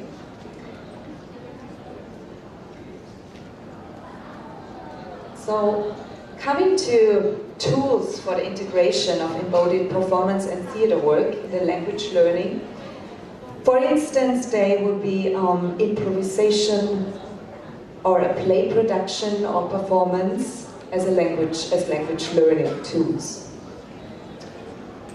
I draw on an experience of one performance project in an academic context, attempting to teach for greater student inquiry to locate the ground on which embodied teaching and learning develops in teachers' practices, giving also greater insights into the body's role in teaching and learning.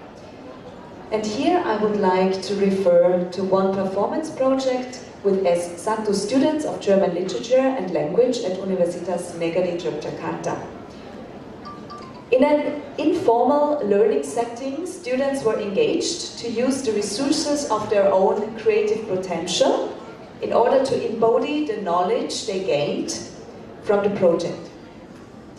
Based on a performance project with 30 S1 students aged between 19 and 23 at the Universitas Negeri, Jakarta, titled Percaya Cinta Harapan, Faith, Love, Hope, in the academic year of 2017 and 18, which is still under evaluation, a study is being designed to explore the effectiveness of full-scale, authentic text theater production and performance for second language learning.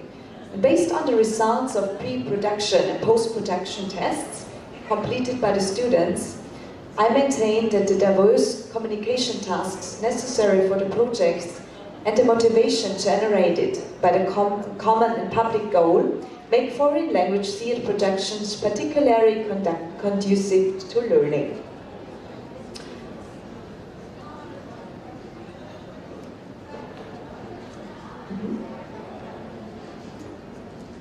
The findings in these studies indicate general tendencies toward improved proficiency in speaking and reading and very positive student perceptions with respect to the gains that they make individually in various skill areas.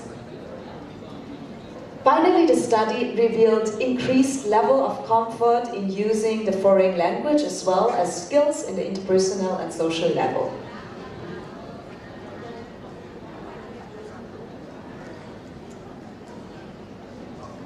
By using performative methods in the artistic process and theater pedagogical tools and embodying the text via techniques of reflections and links to the authentic and personal reality of the participants, the foundation of a holistic approach is understanding the world and integrating the learned material in the personal world is being encouraged. Theatre and performance as a vital educational tool for embodied learning strategies are seen productive as it follows anti-hierarchic, democratic principles in the institutional context. So, my conclusions and the outlook of this study are following.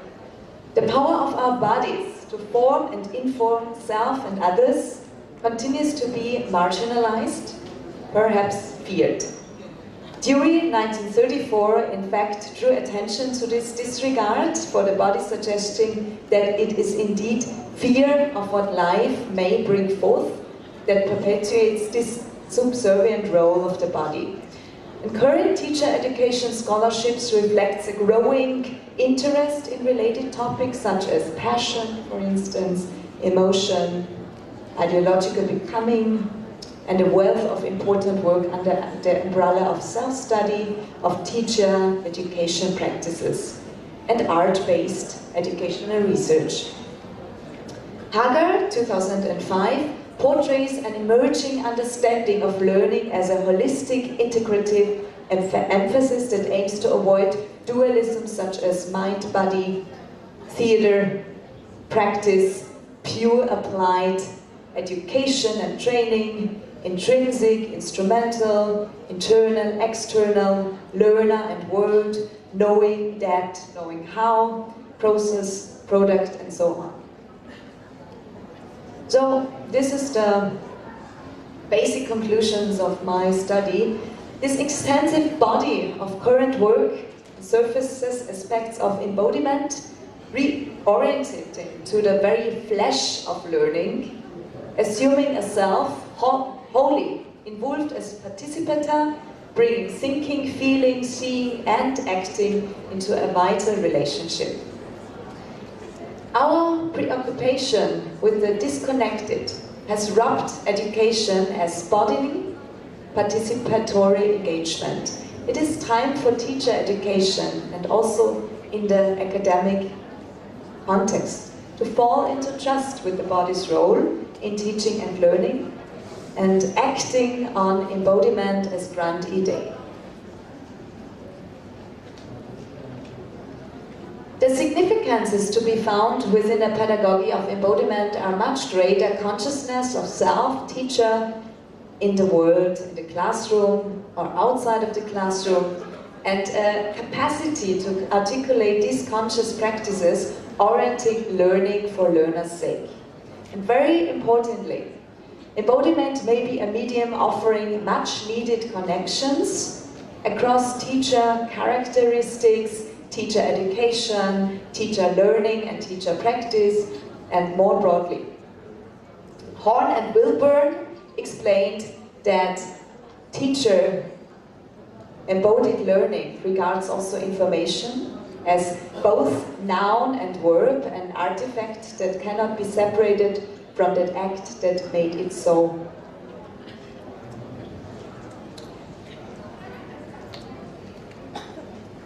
To disregard the potential power of embodied teaching and learning is inhuman, undermining learners, teachers, and what it means to educate.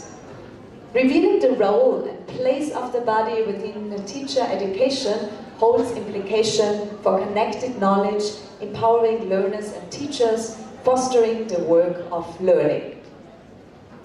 So I conclude that embodiment is elemental to human beings. The body as the medium for sense-making entails falling into trust.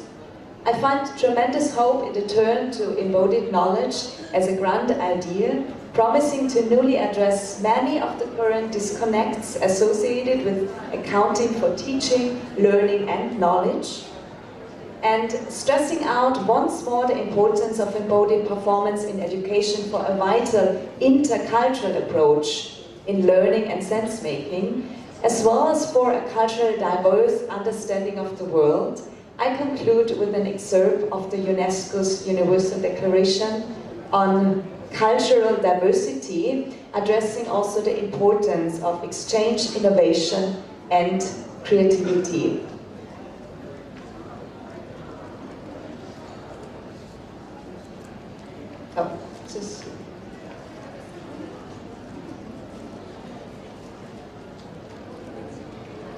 So as a source of exchange, innovation, and creativity, cultural diversity is as necessary for humankind as biodiversity is for nature.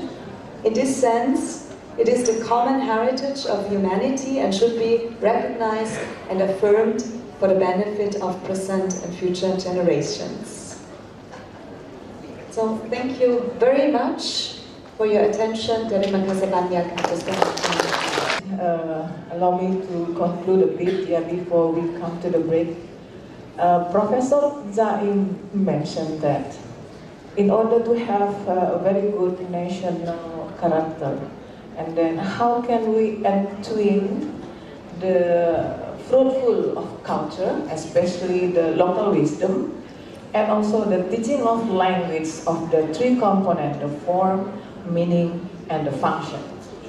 While Ms. Ananker, talk about how to embrace mind and body. So it is the dualism. And how can we build it through relationship on ourselves and others. Well, ladies and gentlemen, before we proceed to the next three presenters, again, now we are going to have a short break for 15 minutes. Please take your coffee break.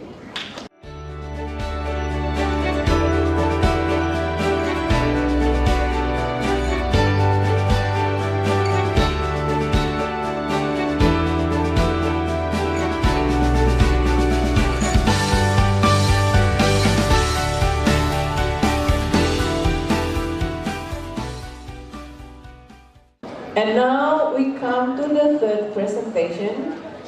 It is by Mr. Jeremy Pierre. Selamat siang. Saya Jeremy, and then I will keep in English because my Bahasa is not so well. I'm living in Medan for almost 6 months now. But my Bahasa is not ready to use. So today, first I would like to thank Unimed to invite me today to speak to you.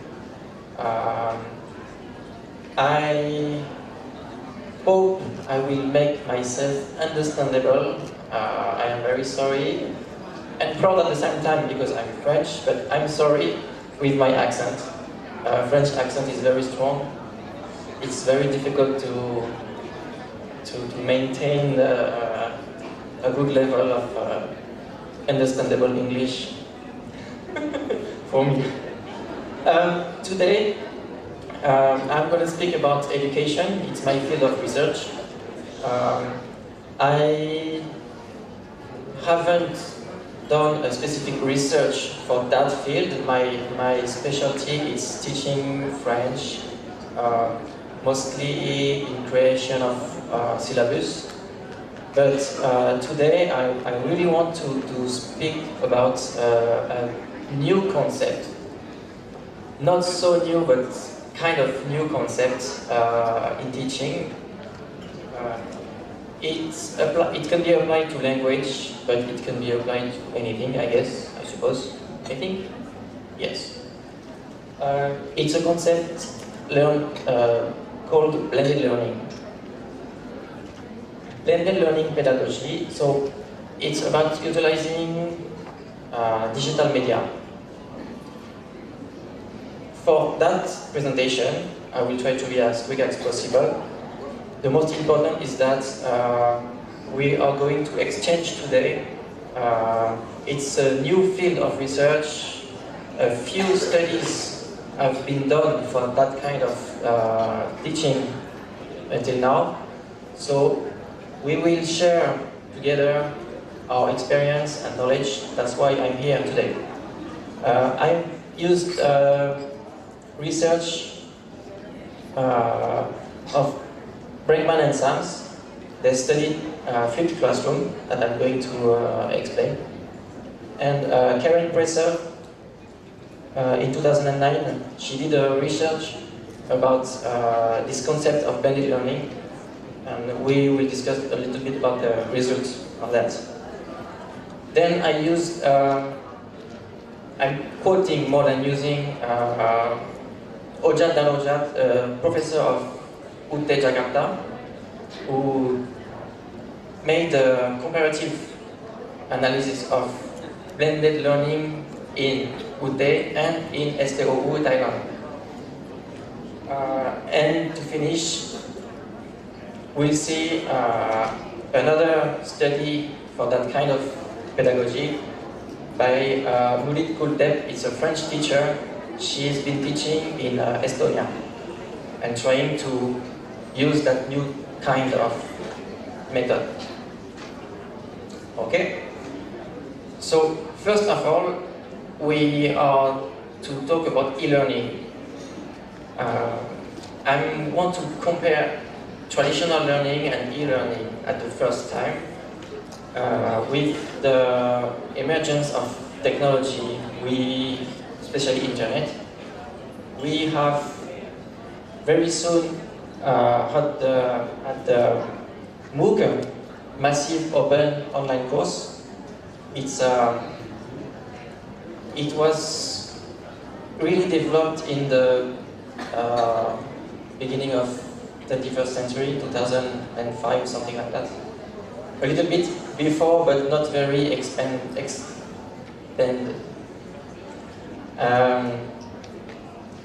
With the apparition of internet and social connection, people started to share content, and especially sharing teaching content. I guess you all already have been to YouTube, for example, just to learn something. For example, to myself, I use YouTube to learn how to play guitar and piano as well. That is what we call e-learning. We use internet resource shared by people to learn something. We don't go to class. We use the technology, and this is the main source that allows the development of what we call now blended learning. But it goes through a new concept of classroom. First, I would like to introduce, not introduce, but the famous Bloom's taxonomy that almost everybody knows now, I suppose, about the objectives in learning process. So, when we learn something, it can be language, it can be anything, we have this different step to the learning, and the more we progress, the more we change our objectives. And the ultimate one is to create something. At first, we have to remember what the teacher said, we have to observe, remember. Now we remember, okay, we try to understand. This is our objective, is to understand. And then we can apply to exercises.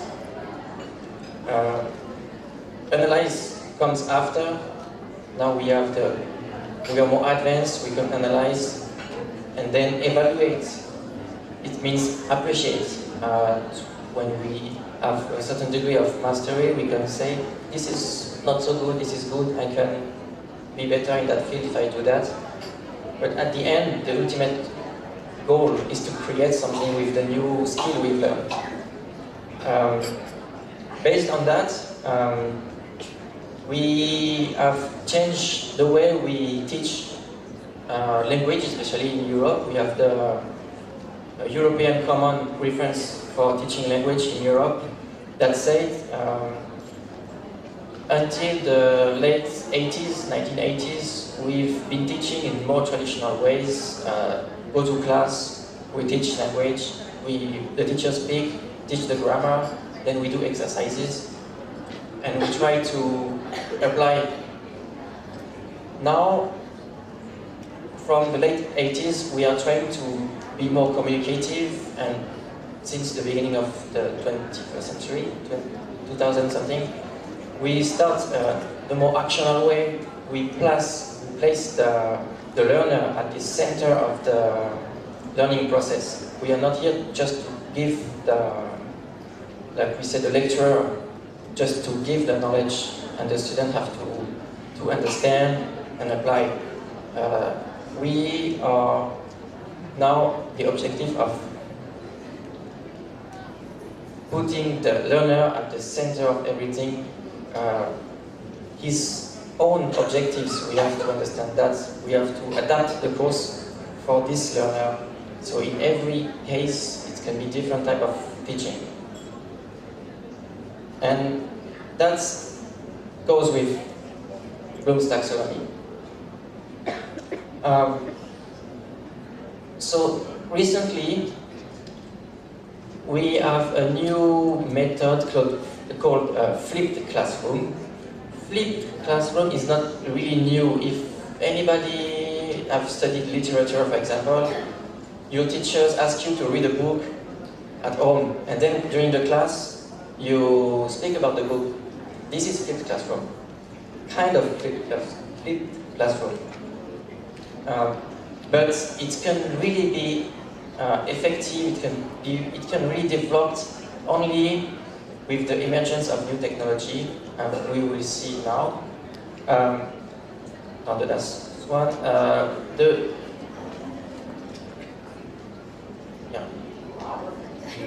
for comparison of a traditional classroom, everything about blended learning, flipped classroom, it's about the time we spend in the class. In the traditional way, we have, this is an example of 90-minute class. We have, it's a traditional classroom, but still with the recent reference for teaching. It's not so traditional. We have warm-up activities, 5 minutes. We help we review the homeworks with the students. We spend like around 20 minutes with that. And then we can start to lecture the new content, to give the knowledge, grammar or anything, skills, depending on your field. And the last part, 20-35 minutes maximum, we have practice with activities. This is something we would like to change. With the emergence of new technologies, we've been thinking, why are we spending all the time in class by doing something we could do at home? So this is the principle of e-learning. I learn something in YouTube, in something else, at home, okay. But I don't have time to practice, just learning something. I don't go to class. Many people can do that, but we have to merge this concept with the classroom. So flipped classroom is to give a meaning to the class time. We still start with 5 minutes of warming up activities, and then we spend 10 minutes of question and answer about the content the student already saw at home. If they have some problems with what they saw, they can ask. And then we spend the last 75 minutes in the class doing activities. So the class is totally different with this kind of method. It requires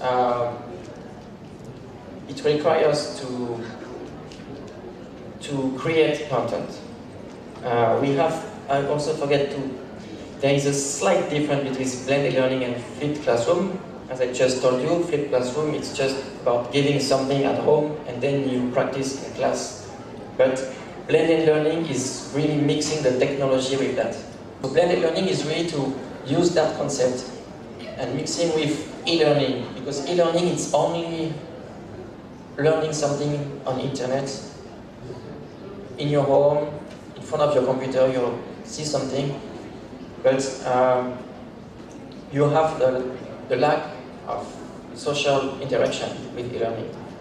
So blended learning is an attempt to answer that problem and to adapt way of teaching according to advancement in technology that we have today. So it's bound to technology advancement, clearly. The advantages of blended learning, we have supposed advantage and a real advantage. When we made that concept, we wanted to view a large scale of advantage, like a personalized learning. So that means you learn something according to students' objectives. So every student can choose whenever they look at the content, whenever they want to work, and they have a personalized help during the classroom when the teacher answers the questions about that content. It's changing the relationship paradigm between teachers and learners. So, as I said, in traditional learning, the teachers just come to the class, give the knowledge, and the students have to understand. Here, we are more like in an exchange process, and the teacher can have much more time to spend with the students about answering questions, about fixing some problems, instead of explaining the basics. So it increased students' motivation. This point has been proven from the few studies that have been done until now. Students really like that. A better use of technology. This point is very important to say, because depending on the place we are, it can be difficult for people to have access to the technology, not only students but also teachers. Not everybody knows how to use, how to upload a video on YouTube, for example. And this is a part of the job that is required for teachers with that kind of method. So, with using that, we force the teacher to be more connected to our world, because now we are all connected. We use technology. It's a natural answer to this situation. And it develops social aptitude and teamwork, because this time we lost in time in traditional class, we use it in blended learning to practice, to have activities in group, to work together, to create some of the best, the principal objective that we saw. So this is the advantage.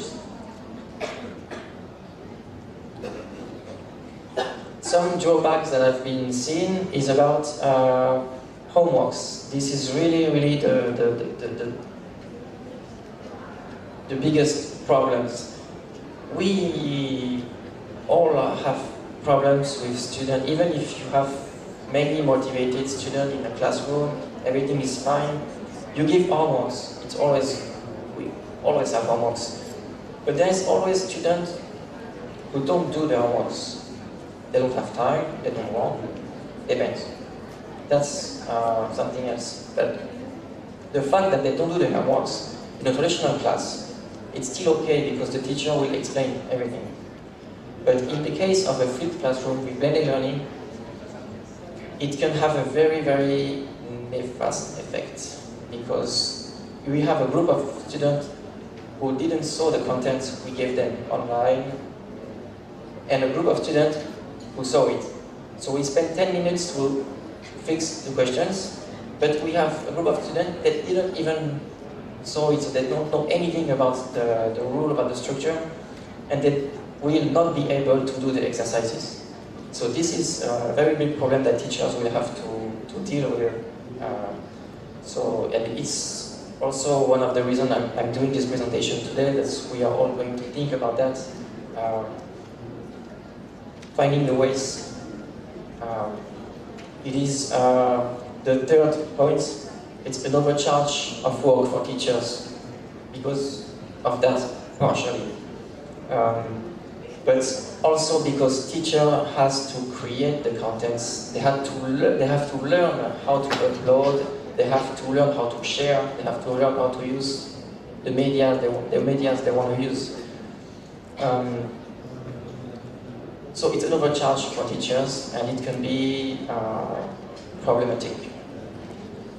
The content may not be adapted because in traditional e-learning, what we have e-learning, it's mostly because it's the beginning of the new concepts. Even if we already have a few studies about that, it's still new. It's still not common to see that. So mostly the content is adapted to suit the traditional curriculum, to fit the syllabus, to fit what is seen in the classroom. But what we want to do with blended learning is that the practice, what we do in the classroom, has to suit the content online. It's the reverse process. We don't have to suit the program. The program has to suit the technology. That's the difficulty. Another one is access to training in digital technology. Okay. Access to digital technology, because we need formation to do that. The teachers need to be formatted to use this technology. And it's not always easy to prepare that. So, just as an example, I've put the studies of Kearifan. She made a research with students in Israel, in the Open University of Israel, 58 students of master degree in the major of education, so they are more aware about that. And she asked them how they feel about feeling that way. The satisfaction is the most important part. And that's exactly what I quote here. In most of the course, the online elements are added to the course after it's developed. They are considered nice to have, but they are not mandatory or essential element in the learning process. So we put some contents, go to YouTube, I did something, go look, you have some, for example, Moodle, Moodle, many platforms you can use. You put some content and the student feels like, yeah, it's nice to have, but just a bonus. We want to do the opposite. She saw the limited success of online learning because people, they don't want to read in the screen. So they feel lonely at home just learning, and they don't have the digital skill as well.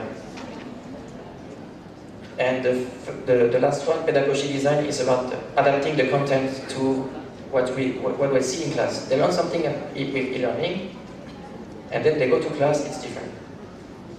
So that's the major points that we need, they start to think we need to mix the class and e-learning, not just e-learning. Karakter did the same research in Estonia in the University of Tartu. She had good results on student motivations. In the previous study as well, the students are really fond of that. They really like it. They have a good relationship with their teachers, and it's very concluded. But the drawback is that she needed time to explain the concept because it's still new. And students, they don't watch the videos, and they don't understand what the teacher is expecting from them. I will just quote Oja Doroja from the University of UT Jakarta, said, while many distance learners in the Southeast Asia mostly depend on their teachers for face-to-face, this is the case in East Asia, the use of online learning has been regarded as a new demand. It's really a new demand. And as a new demand, it's really skyrocketing demand. We need to do something that is not just limited to e-learning and just adding online contents. So in conclusion, it's just there's too few studies to really have conclusion about that. But all the studies are very positive about that. And there is a very high potential, but it requires precise preparation, very, very precise preparation. As an example, we can say the last question that I still have is, what is just a trend?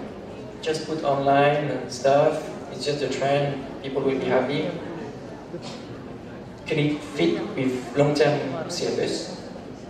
Maybe, maybe not. We need to think about that. That's why I'm just doing this presentation today. So I hope we can save time for the questions about that after. Just as an example, I put an example of what we can do with using online stuff according to the class. For example,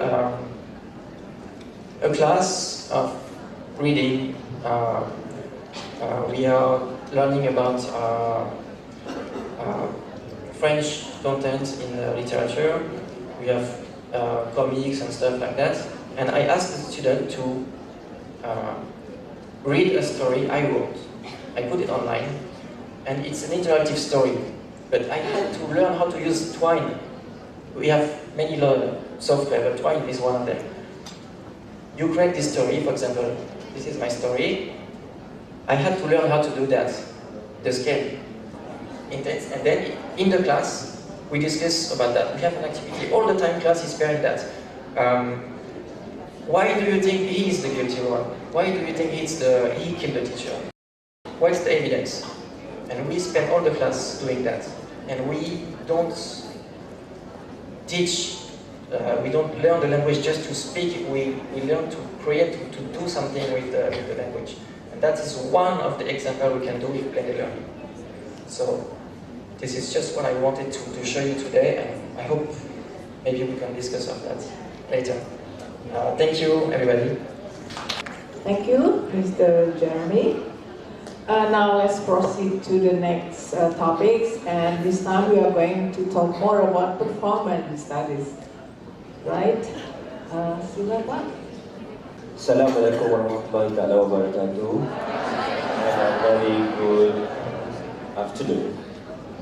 First of all, I would like to thank University Medan, Unimed. Thank you so much for inviting me, Dr. Isda, and my colleagues, my friends,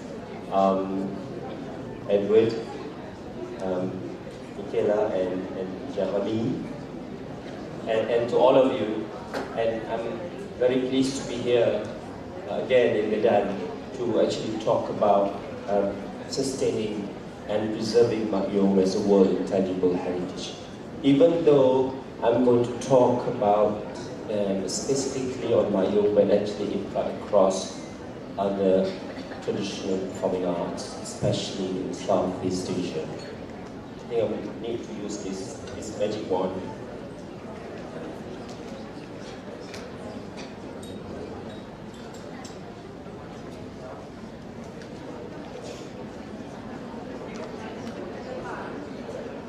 Okay, let's begin.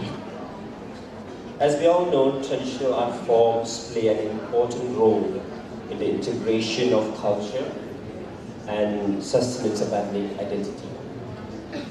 We ourselves celebrate, practice the arts because it reflects our culture, our way of life, our mind, our body, and our soul. It's ours. As we all know, arts is very, very dynamic and flexible and adaptable to the wave of change in the socio-economic and political environment, which is actually very, very crucial, because in the development of the arts, normally we have two separate types, two separate entities. One is the purists, one is the younger generation who wants to adapt, to fuse, to change. And this is a long battle between these two groups. We don't know which side is the right one, but it is always a battle, and this is actually quite common in the development of performing arts in Southeast Asia or even in Asia. So I'm going to actually allow me to explain a little bit about M.Hum.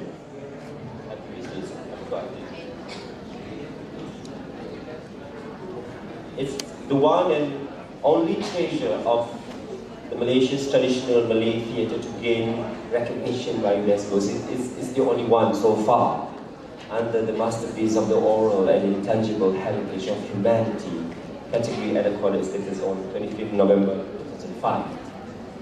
And the performance actually recognized based on concept of performance and its theatrical conventions, the acting, the dance, movement, the music, embroidered with surrealism and the world of fantasy.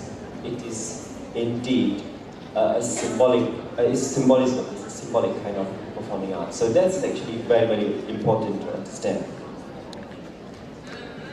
So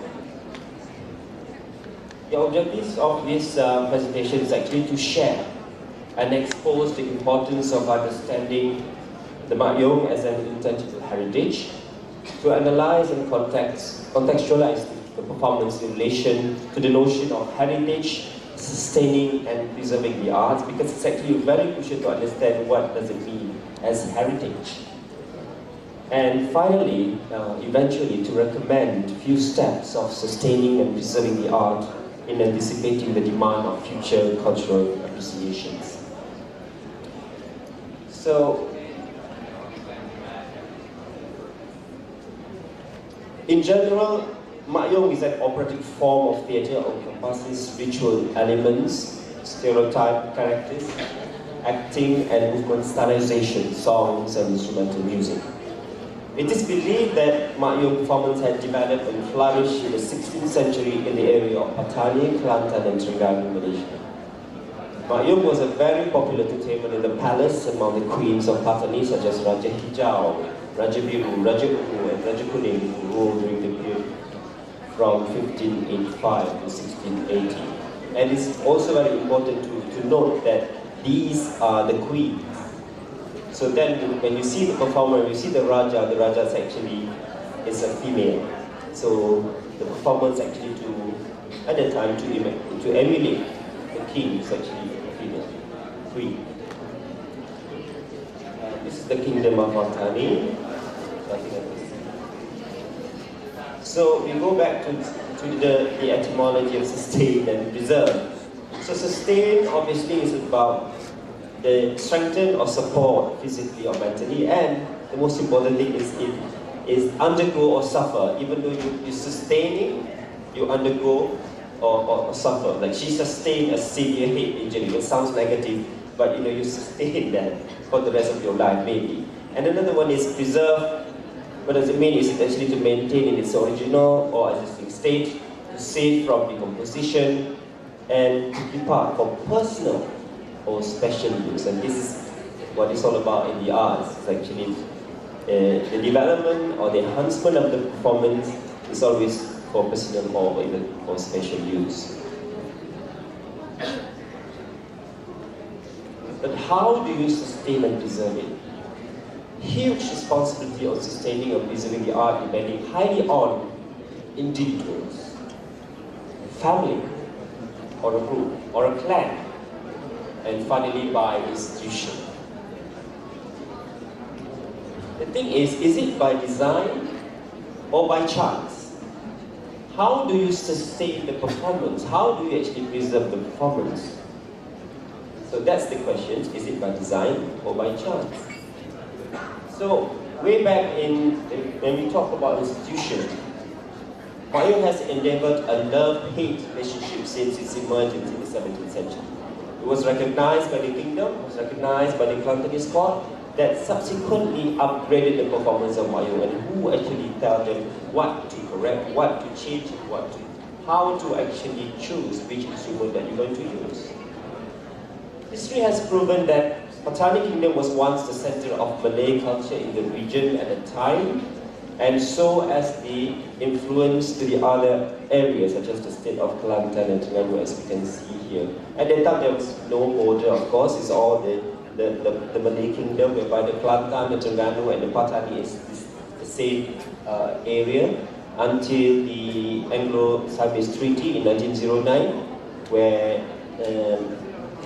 now then you have the border of Malaysia and the Thai. So we're not going to go there, but it's just actually enough to explain about the performance.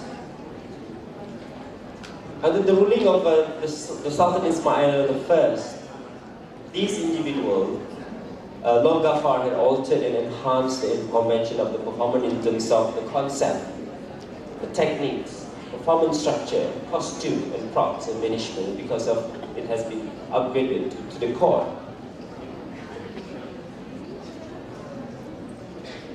So when we talk about the concept, the emphasis placed on concept and philosophy contained in Mak-Yung performances, which displays strong influence of Islam and palaces protocol. When the performance became part of the protected art of the palace, its status was elevated, and all spiritual and physical aspects, including its Islamic philosophy, were standardized to match the quality and sophistication of a palace art status, so it's probably palace.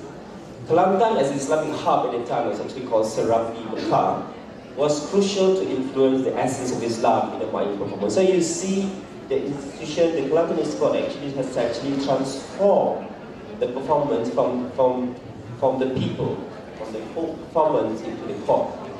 So they change it and alter it to balance it, because it is now belong to the court and it's the court's entertainment.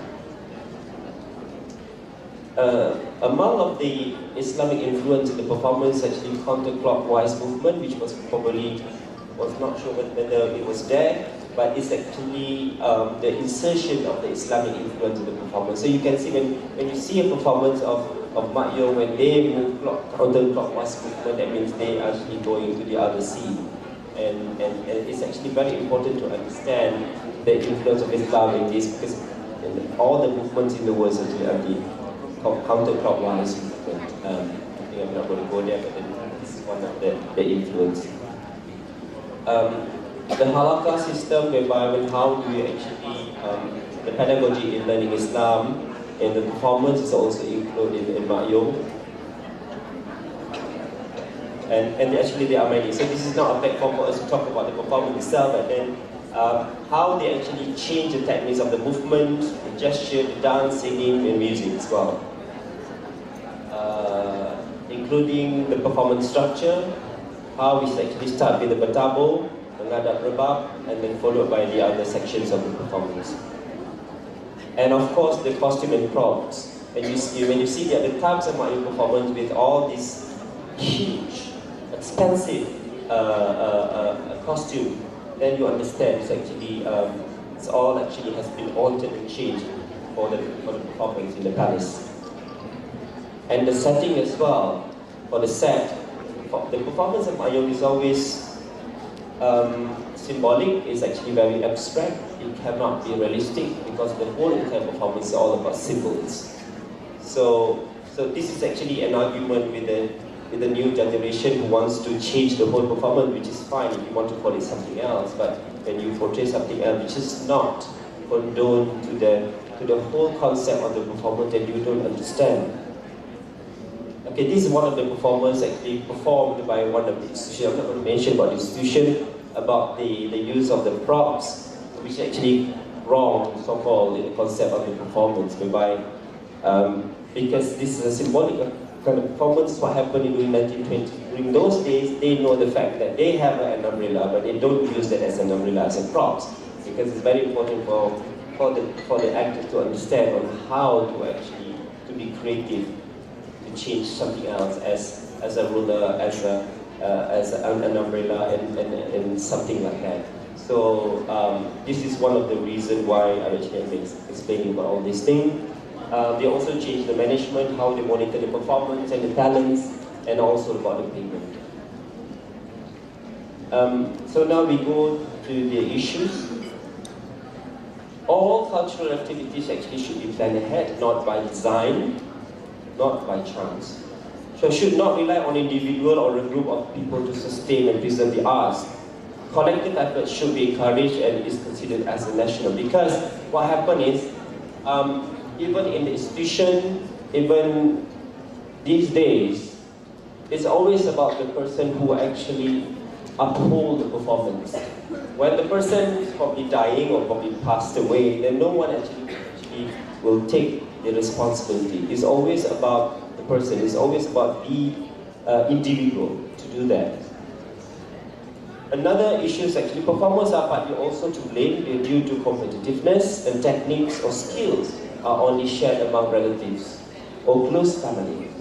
So there are few reasons by the performer. But for instance, in this case, in the performance of M.Hum, on how to sing a song titled Lagu Cik Muda. So in this particular area, when people say, can you sing Lagu Cik Muda, which is actually known as Lagu Sri Gunung or Gunung Barat, there are not many can sing this song, but this is, we're talking about the world intangible heritage.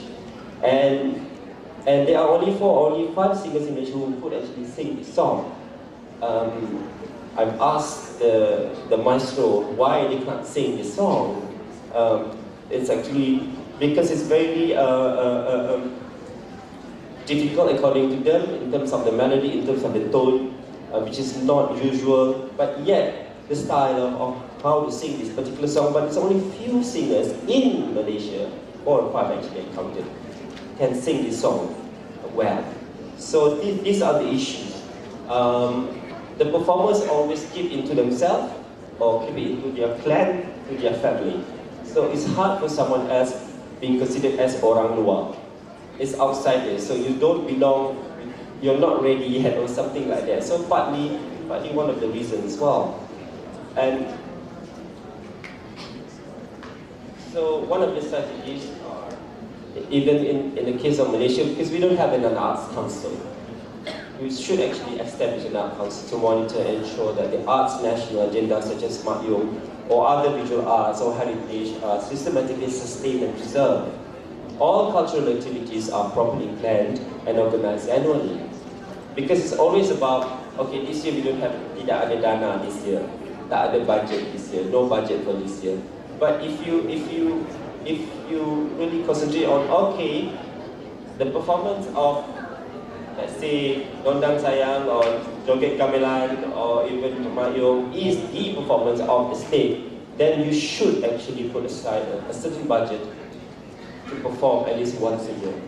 It's not because of the political situations, it's not because of the individual, because it's actually the responsibility of the state or responsibility of the nation.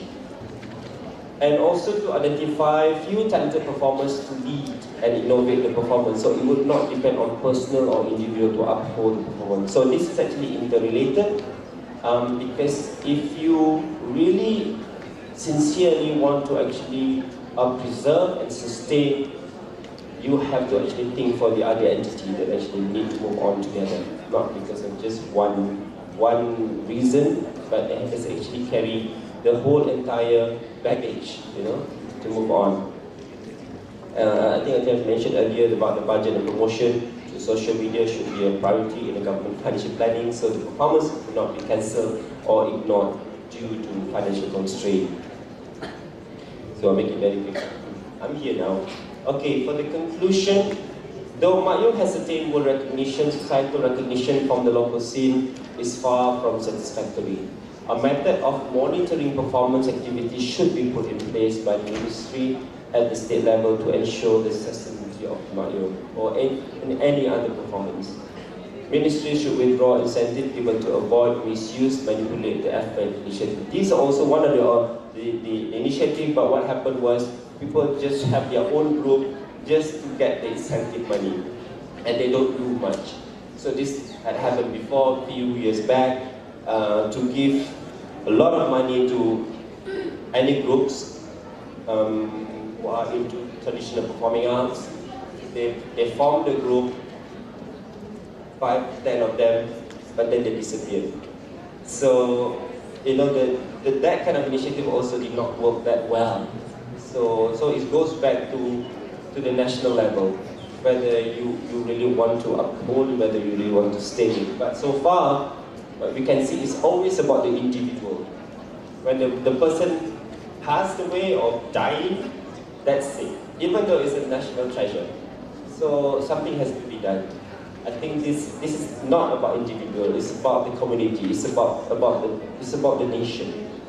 So I think lastly, eventually,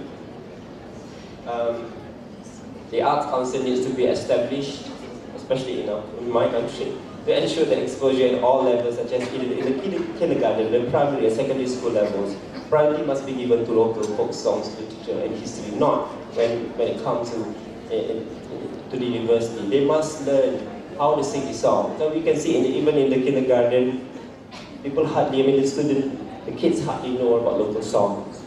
They disappear. They know Western songs, but they don't know local songs. They don't know folklore songs. They don't know the literature. They know about from the West, but they don't know what's the local literature. So I think this is very, very sad indeed. So it has to be done. So policy and planning for cultural activities should be designed and not by chance. I think on that note, I thank you. Thank you. Terima kasih. Siang. Ini siang bukan hari. Sebelum saya mulai, ini saya merasa kaget hari ini. Terus terang aja saya lihat kebanyakan adik-adik mahasiswa ini sangat menentukan cara kita bicara. Saya mau perbaiki sesuatu komentar. Nama saya Van Ness, tetapi mungkin akibat dari kearifan lokal berarti worldview-nya jadi Vanes. That's okay karena lebih fatal lagi ini sering jadi Anas, ada belum. Terus tadi disingkatkan lagi jadi Van, still okay. Akhirnya kalau mau Pak Edward, oke. Kalau mau Pak Ed, oke, hanya jangan Pak Ed.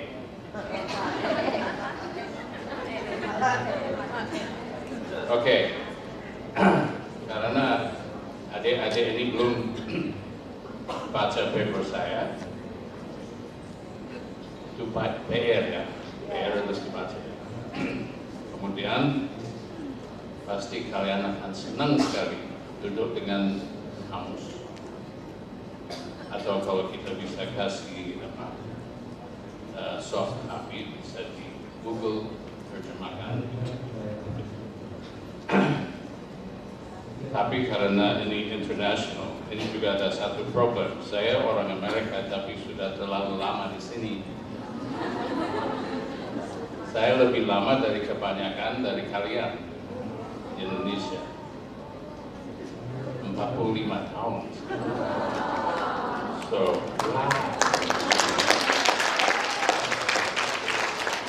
okay, so karena ini international, I think I have to speak a little English today. So, papernya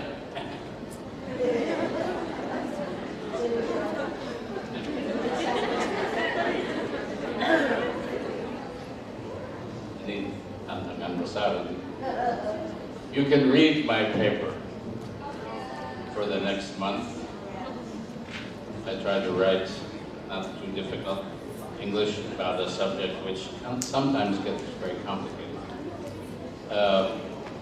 The main thrust of the paper, I'm not going to read the paper today, I'm going to do something quite different, is about changes in the attitude, thinking, theory, and practice of music education and research, primarily in America, but also now worldwide. Revisiting the philosophy that underlies the whole process. You will find in the paper that I discussed, for example, it's not new actually, it's been going on, the dialogue has been going on for over half a century about whether music is something, or the arts are something that we observe, meditate on, agitate on to some extent, and learn about beauty and values, but something outside of us, something on the outside. Or is music and art something that we learn by the doing? The doing of it is a very different approach. And the doing of it has become the predominant paradigm now in music education everywhere, basically. So it's more about what you learn by actually trying to perform, actually trying to play. I review some of the concepts, the main influences in education from the field of ethnomusicology, which I had the pleasure of studying and still do, where music is considered part of culture. And in order to understand the music, you have to understand the culture that produced it. That is particularly important when we talk about Western music practiced anywhere, whether it's America or Indonesia. The second thing is the whole kind of revolution in psychology in very broad terms, from behaviorism to cognitive psychology, which involves and requires accepting of some ideas which I found rather difficult at first, that the world does not really exist until we think about it. That the world is actually, in Indonesian we say, direkayasa dalam pikiran kita. Of course, our thinking is, and our worldview, and probably the closest thing to the concept of Kearifan Lokal that we understand now is, that I have found is in the work of Bourdieu, the concept of Habitus. You can go to the paper and have some fun with that later. I'm not going to get into it now, but I want to show you a little bit about how the world is changing musically, classically, how it's been affected by the internet, which we had a subject discussed earlier very well, and how whatever we teach now, the big question is, what will you teach and how will you teach it? Nothing is fixed. Nothing is absolute. Nothing is often what it seems. This is a big challenge. The first thing I'm going to play for you is a simple, it's actually from a conference like this a number of years ago at Johns Hopkins University, where a number of psychologists and sociologists were gathered, and they were trying to figure out, are there universals in music? And they invited the guy who did, I don't know if you're probably too young to remember, I don't remember now. Don't Worry, Be Happy, the song. This was sung by one guy who you'll see, who was an absolute genius. He was classically trained. And then he suddenly decided, after he finished a master's degree at Juilliard, this is not right what I'm doing. He said, I can do much more with my voice. And then he actually, that recording, he sang everything you heard on that recording, including the instruments with his voice. So he's sitting at this conference, and they ask him what he thinks about universals and expectation, apa yang kita harapkan. Our worldview, Kearifan Lokal, you will never lose it. It will always be there because it is shaped by how you're brought up. It is shaped by belief, it is shaped by culture. It is always there. You already have it. It's just how do we use this in an educational sense. So he has this thing that he does, which I'm not going to tell you too much. I'm going to let you watch it because it's quite extraordinary. He gets up, dia berdiri di depan penonton, tidak dilatih sama sekali, bukan orang musik, penonton biasa, and he teaches them, dia ngajar music tanpa notation. Dalam waktu 2,5 menit mereka sudah mengiringi lagu dia secara kelompok. Get ready. One. Ba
that is, regardless of where I am, anywhere, every audience gets that.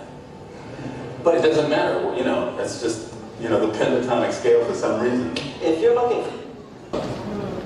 Tidak diajari, semua sudah tahu. It's hebat sekali. Oke, kita sudah dengar banyak sekali mengenai hal-hal seperti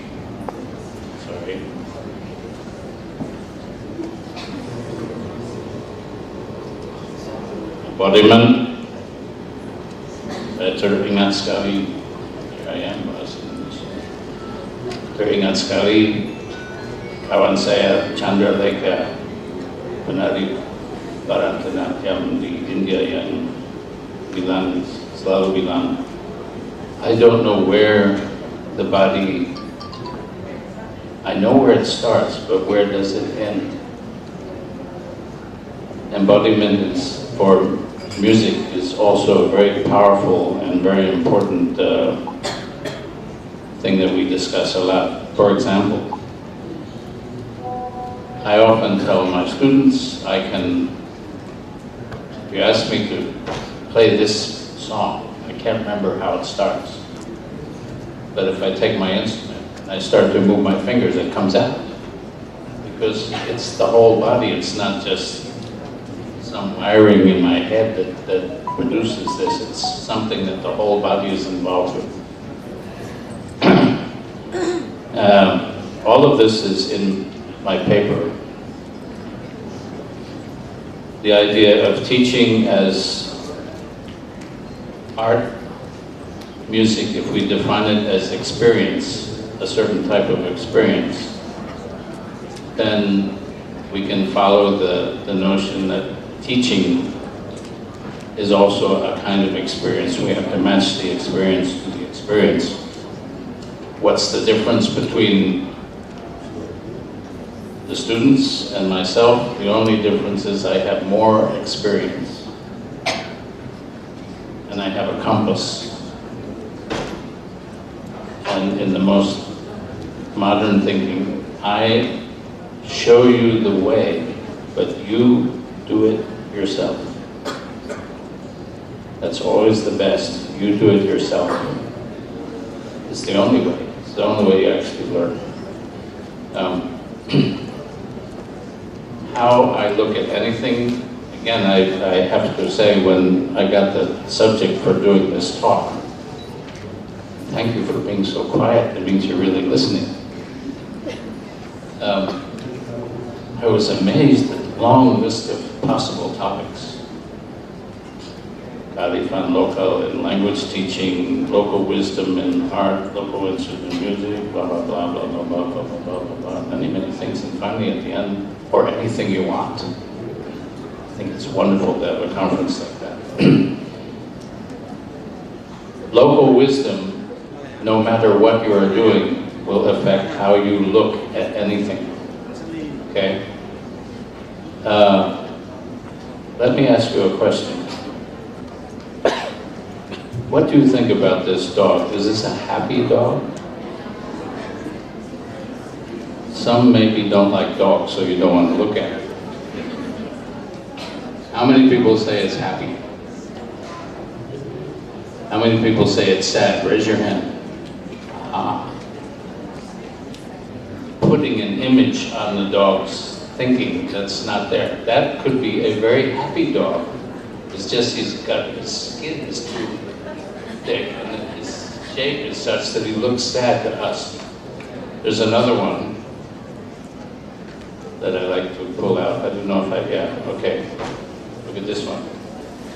Is she a happy dog? There's too many puppies, so maybe she might not be so happy, but she actually probably is really happy. And her puppy, who's looking at the camera, must be not so happy, right? But he has no control over the way he looks. He can't smile. So we look at things and we actually interpret reality through our vision of the world. Here's one I like. What does this say to you? What's the first thing that comes to your mind when you look at this picture? This polar bear is stuck and he's not having a nice time. Or do you think about global warming? Step of saying that we are the one that's causing the problem for this bear. Actually, if you look at the rest of the picture, he's not stuck in the middle of nowhere. This is actually edited out. The bear is actually on a very big piece of ice, and he's actually not in as bad shape as we think he is. Performance by a very prominent Baroque orchestra. Baroque specialty means they specialize on music of from about 1600 to 1750.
It's actually a variations, it's a repeating harmonic structure, a series of variations over the same chords, like jazz.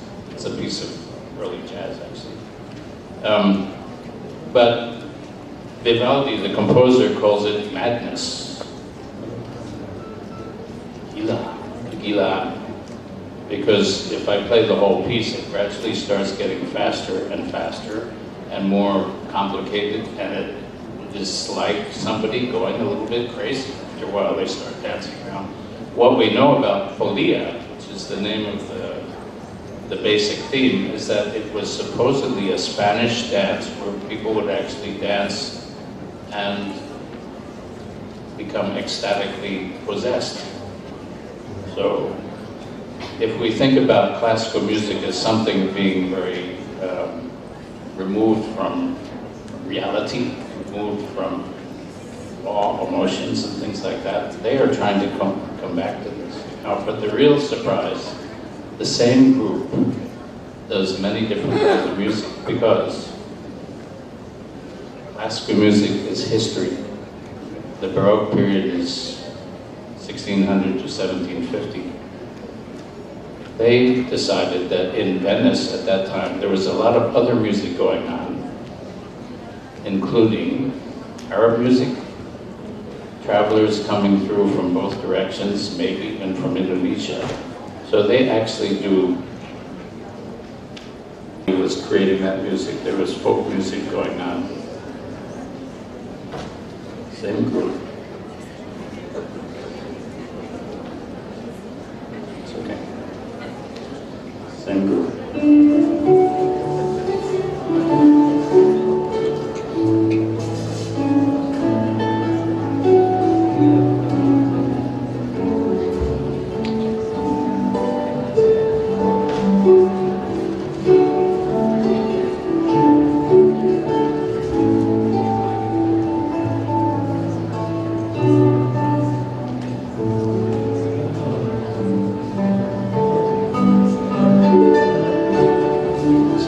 Folk music, musik rakyat Irlandia dari masa yang sama.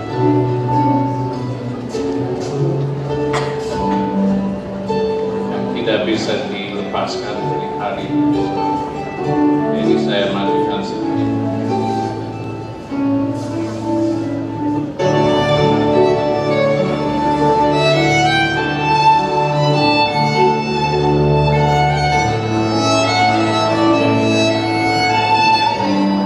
Musisi-musisi juga harus menari. Saya majukan sedikit. Ini ada drama. Endingnya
yang terakhir, kalau nanti baca paper saya ini semua akan makin jelas mungkin, tapi transformasi dari banyak sekali jenis musik. Rahman beberapa tahun yang lalu di Berkeley School of Jazz di Boston mendatangkan dia. Mereka membuat satu acara besar dengan juga ikutkan mahasiswa dari Berkeley School of Jazz. Transformasi dari musik Bollywood menjadi sesuatu yang amat mengesankan.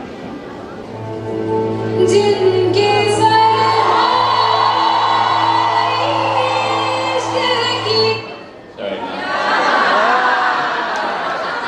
Don't worry, ada yang lain. Don't worry.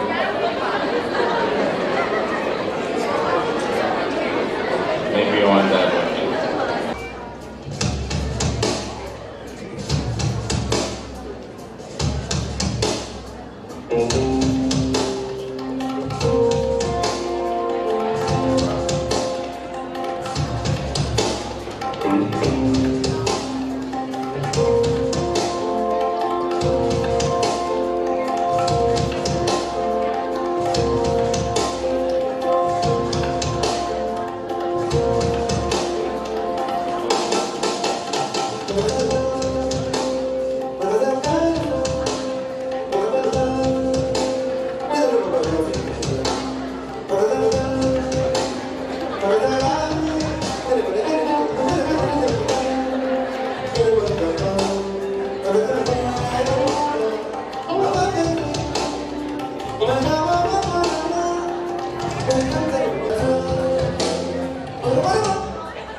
Gitar sama vokal itu main bersama, berarti itu bukan improvisasi. Begitu cepat, pada hebat sekali.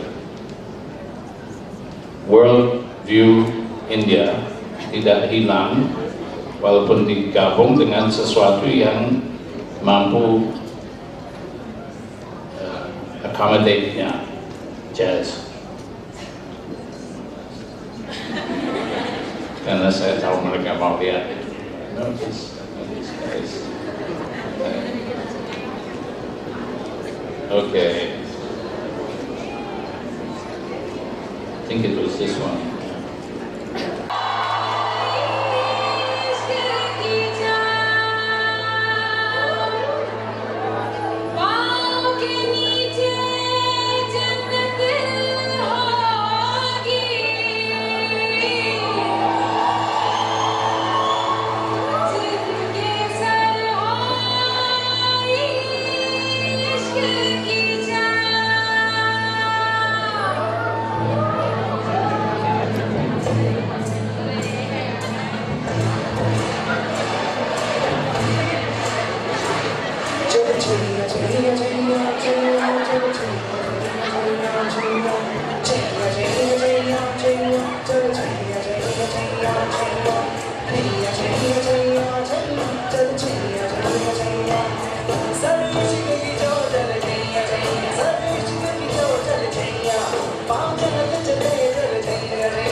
Ada kemungkinan, tapi kenyataan juga, bukan hanya kemungkinan. Ternyata tradisi dan musik masa kini satu kontinuitas. Ini melanjutkan tradisi, tapi mengembangkannya cukup sesuai dengan selera masa kini, dan ini menjadi musik dunia sekarang. So, apa saja yang kita angkat itu bisa ditransformasi dengan teknologi, tanpa tidak berarti harus hilang intinya atau intisarinya yang merupakan kearifan lokal itu. Terima kasih. Okay, they really enjoy it, but how to say? Funness, but not panas. Well, ladies and gentlemen, we don't have much enough time actually, but okay, I'm going to invite 4 questions only. So, one person could ask one question and directly address to the person that will respond to your question. And now, I will invite from my right hand side, please. Any questions or comment, suggestion? Okay, thank you for the chance. My name is Andrea Sutahayan. I come from English and Literature Department, especially from Universitas Negeri Medan. So, in this case, I'd like to ask the question, especially, probably in this case, I don't know the name, but especially from the one from Germany. Okay. So, in your last presentation, it mostly deals with the gesture and also the embodiment. So in this case, I'd like to ask the question, so how can our own gesture express the positive energy that can be seen by everyone in our everyday life? I think that's all. Thank you. Okay, Assalamualaikum warahmatullahi wabarakatuh. My name is Novita. I'm from English Applied Linguistics, University of Medan. I want to ask a question for Jeremy. In my opinion, blended learning is a very good approach. As we know that we are in the revolutionary industry 4.0, and we should know about how we use and how we understand about technology and information, right? So my question is, how we implementing this approach, this blended learning in rural area in Indonesia? As we know that in Indonesia is very many rural area which is limited access in networking and to access the internet.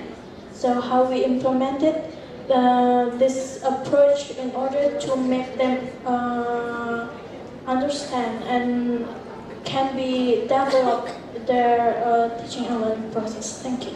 Okay, thank you, dear. My name is Aisa. My question is direct to Mr. Jeremy.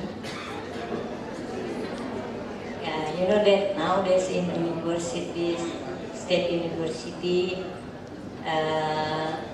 are talking or discussing about the blended learning. And what you have presented there is about the advantages of this.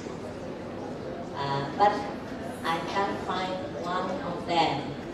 There we usually face or find in our country, especially in Medan. One of them is about that most of the teachers here in Medan, can use the computer. Yeah, so I just need your suggestion. What do you think? What's your opinion about this? How we solve this problem? Thank you. Now I would like to combine these two great speakers today, Pak Dr. Adi and Mr. Vanes. Music and culture or arts. M.Hum is kind of dance, ya Pak Adi ya? Dance. M.Hum. Yeah. So it would be again, I think, will be a great innovation. I think if these two kind of branch of arts are combined, yeah, into one, and then of course in this case related to the local wisdom, yeah, of its country. If we are here now in Indonesia, we have in North Sumatra, we have 8 great ethnics, yeah, Batak and so on. So, what's your opinion actually to again using the term used by Michel Monca, embodiment, and then also the blended learning from Mr. Antoine. So, how could actually these two, yeah, blend all together to implement, particularly for Indonesian.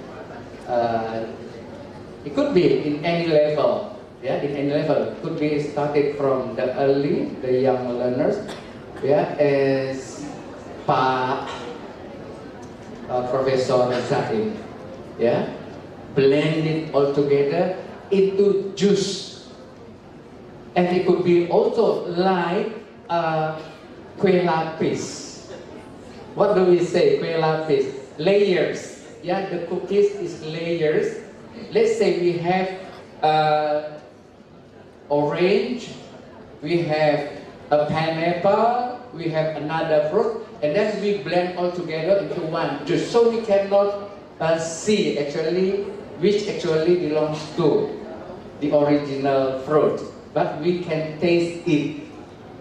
But the other one is still like cakes, but layers. We can say, oh, this is the orange, this is the pineapple, and this is blah blah blah blah.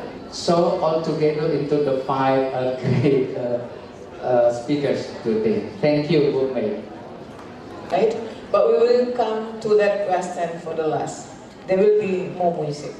Right, so we have 4 questions, and the first one it is from Andreas. It goes to Ibu, yeah, Miss Knocker, and then for the second question it goes to Jeremy, and the third one still, yeah, Pak Jeremy, please stay. Yes, thank you very much, Mr. Anas, for your question. I had some time to think about it, even it's not easy to answer it shortly. How can we implement positive energy in our daily lives? Yes, it's a philosophical question for me. I consider it philosophical more than academic question. But just bringing all the academic discourses together that we had today, we heard about deconstruction, which I tried to give you a little insight into that concept of we of gender and how we construct identity, that it is constructed by our social environment, via socialization, and then give you also the idea that we are able to also deconstruct it again. That's the modern approach.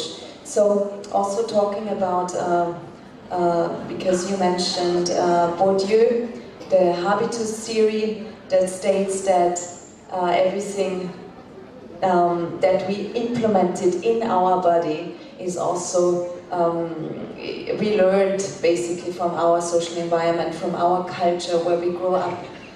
So this all brings one conclusion together, so we can learn and we can also unlearn again if we have the knowledge that we are able to embody other a different learning strategy. We can travel, we travel to different cultures, and there we inhabit different socialization process in the body.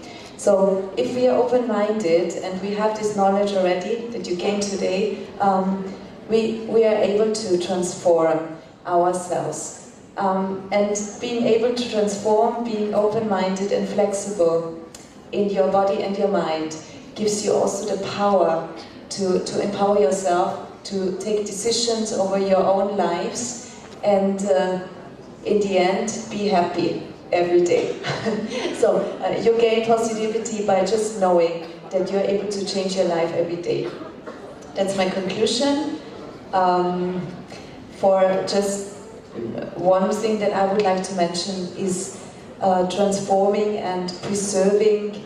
I think to bring these 2 pieces together, to take the old things, the traditional songs, the culture, the local wisdom, and also always look into the future to create something completely new with the material that you had from your history, from your traditions, from the values that you gained from your parents, may it be religious values or philosophical values or aesthetic values.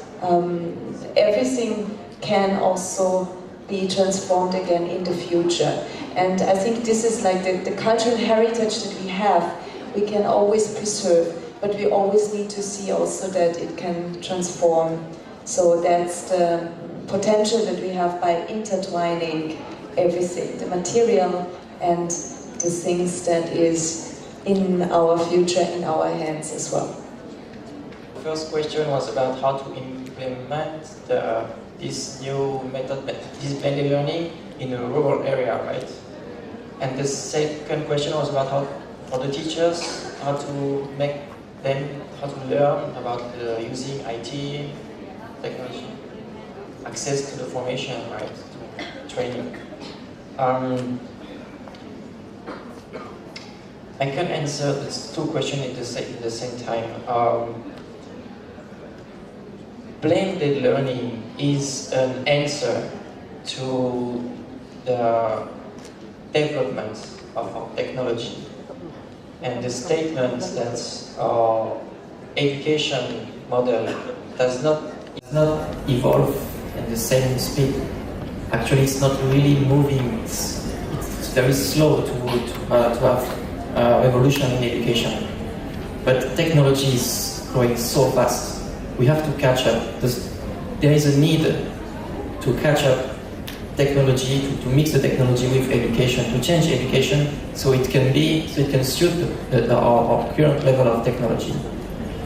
For that main reason, it's very difficult to implement in a rural area where the technology, the access to technology is not as easy as in big cities, for example. So it can suit our current level of technology. For that main reason, it's very difficult to implement in a rural area where the technology, the access to technology is not as easy as in big cities, for example. If you don't have internet, if you don't have Wi-Fi, is the point. But if you don't have internet, it's worse. This problem is directly connected to the nature of blended learning, and it's the main problem that we need to think about. I don't have the solution for that. The answer is that we have to work together. We have to trust big structures to help us making the first step to install blended learning. Blended learning is an answer, as I told, but it's one answer, maybe not what we really need. It was one of the question I had. Is it really the good solution or just a trend? I really believe it's a good solution, but we need to work together. We need, for example, schools, universities, to have some budget to open, to have area in the library, for example. They have computers. Students, they can come to the library. If they don't have computers at home, they can use internet and school. And when they don't have class, before going home, they can spend 1 hour to the library, do the stuff, and then go home. It's a temporary solution, but the solution can only be taken step by step. And for that, I think we have to work in team with the schools. The schools have to make the first steps. This is what I think. And then for the teachers, it's the same, because it's a new method. It needs time to be effective. Even to see the result, if it's really working, we need time. We need at least 10 years of studies to see if the results are very relevant. If we can rely on this result to see if it's working or not. Access to the formation will also be depending on the schools to have to train people to use IT. It will come step by step. We need I don't know if it comes directly from the government to have this will of using a part of the budget of the school to develop technology in the school. first in the school and then little by little. It's the biggest problem. It has been already noticed that the biggest problem is maybe for the students who already have a good condition for learning at home, they will be favorized for that. But student who doesn't have that, maybe it will be more difficult and the gap will be bigger. It's possible. So we need time for that. We need to work together. That the solution is to work together. I want the two gentlemen to share the times, and I'm going, excuse me, Pak Panes. Okay, we are going to start from performance. Yeah, because later on we are going to play another music. Okay, Pak, please. Thank you for the question. I think the first thing that we need to do is actually to preserve whatever that we have first, because that is very crucial, because there are so many visual arts, performing arts that are actually dying and actually almost extinct. I think we have to do that one first. Then we can actually explore, we can actually blend.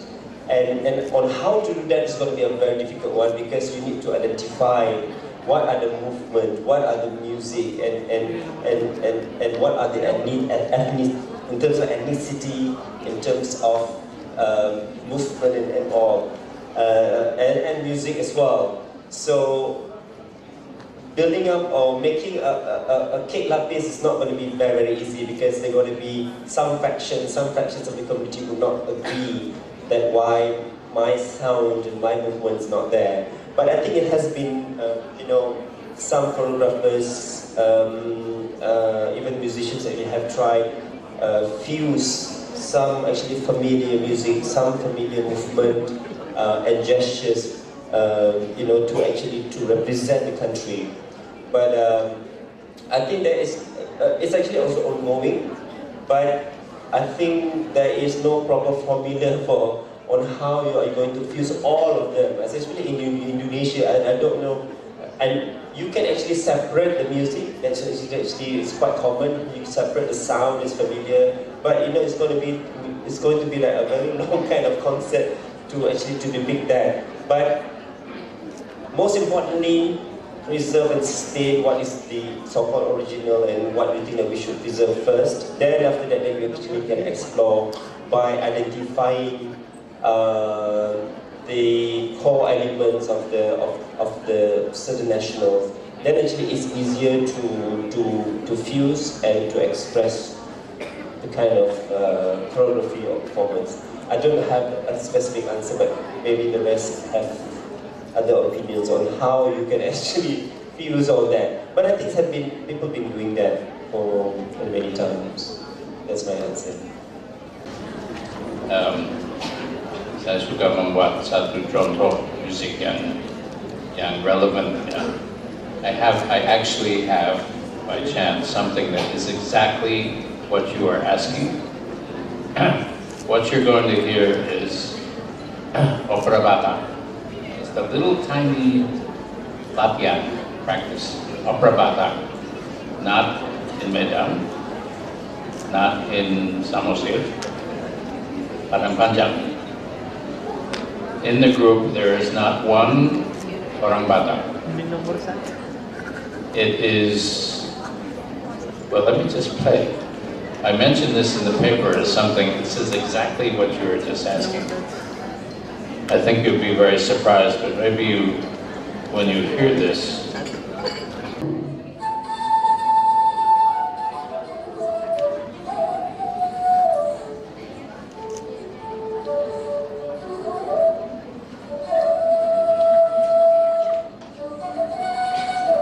flute player is Balinese. Yang nyanyi dalang dari Solo.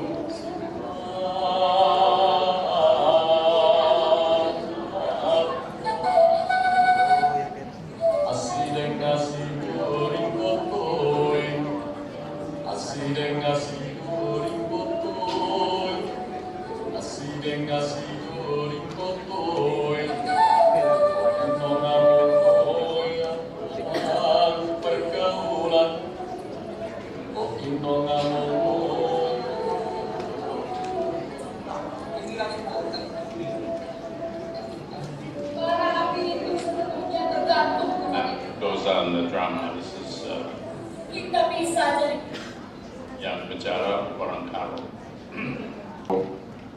Ini justru layers itu kan yang kita ada satu lagi very short. Gamelan Bali dengan orkestra very short. Ini mungkin harus dinaikkan.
Ini dari satu pertunjukan dengan orkes Nusantara Symphony yang saya pimpin di Jepang 6 tahun yang lalu, 7 tahun yang lalu.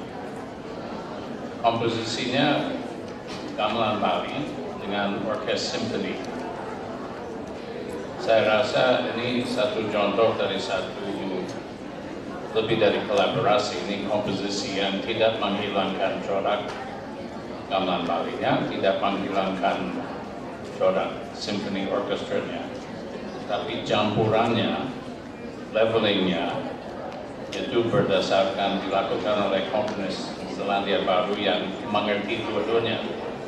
Intinya itu harus mengerti dua-duanya.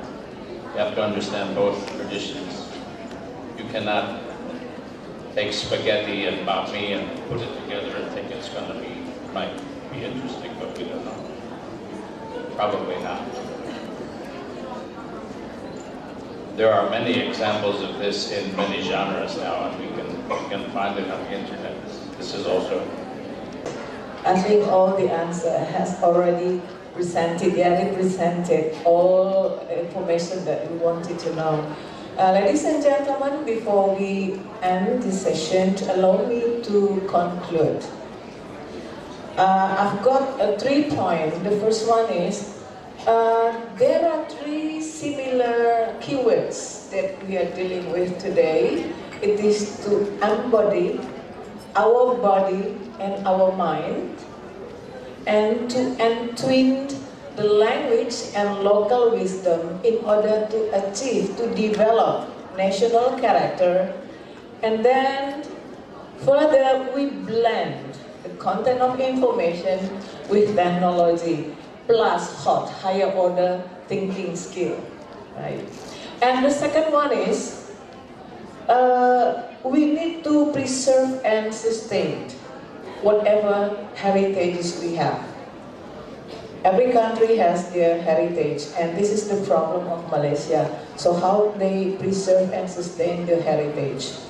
And the last thing is about local wisdom is always there. It is with us, with you, okay, living with us. But by having the transformation, by combining music, songs, and dance, we are going to have the new product. It is just like kue lapis or layers arts, but the problem is, who can claim the patent? The patent. Does it belong to the Japanese? Will it belong to Bataknis? And so on. So, most of all is, we blend and then we try to unite and be happy. Well, ladies and gentlemen, I think that's the end of our program for today. Give a big applause for our presenters. Materials in the seminar. Thank you to Ibu Dr. M.Hum for moderating this session. And thank you to all participants for your attention. Give a big applause for all of us.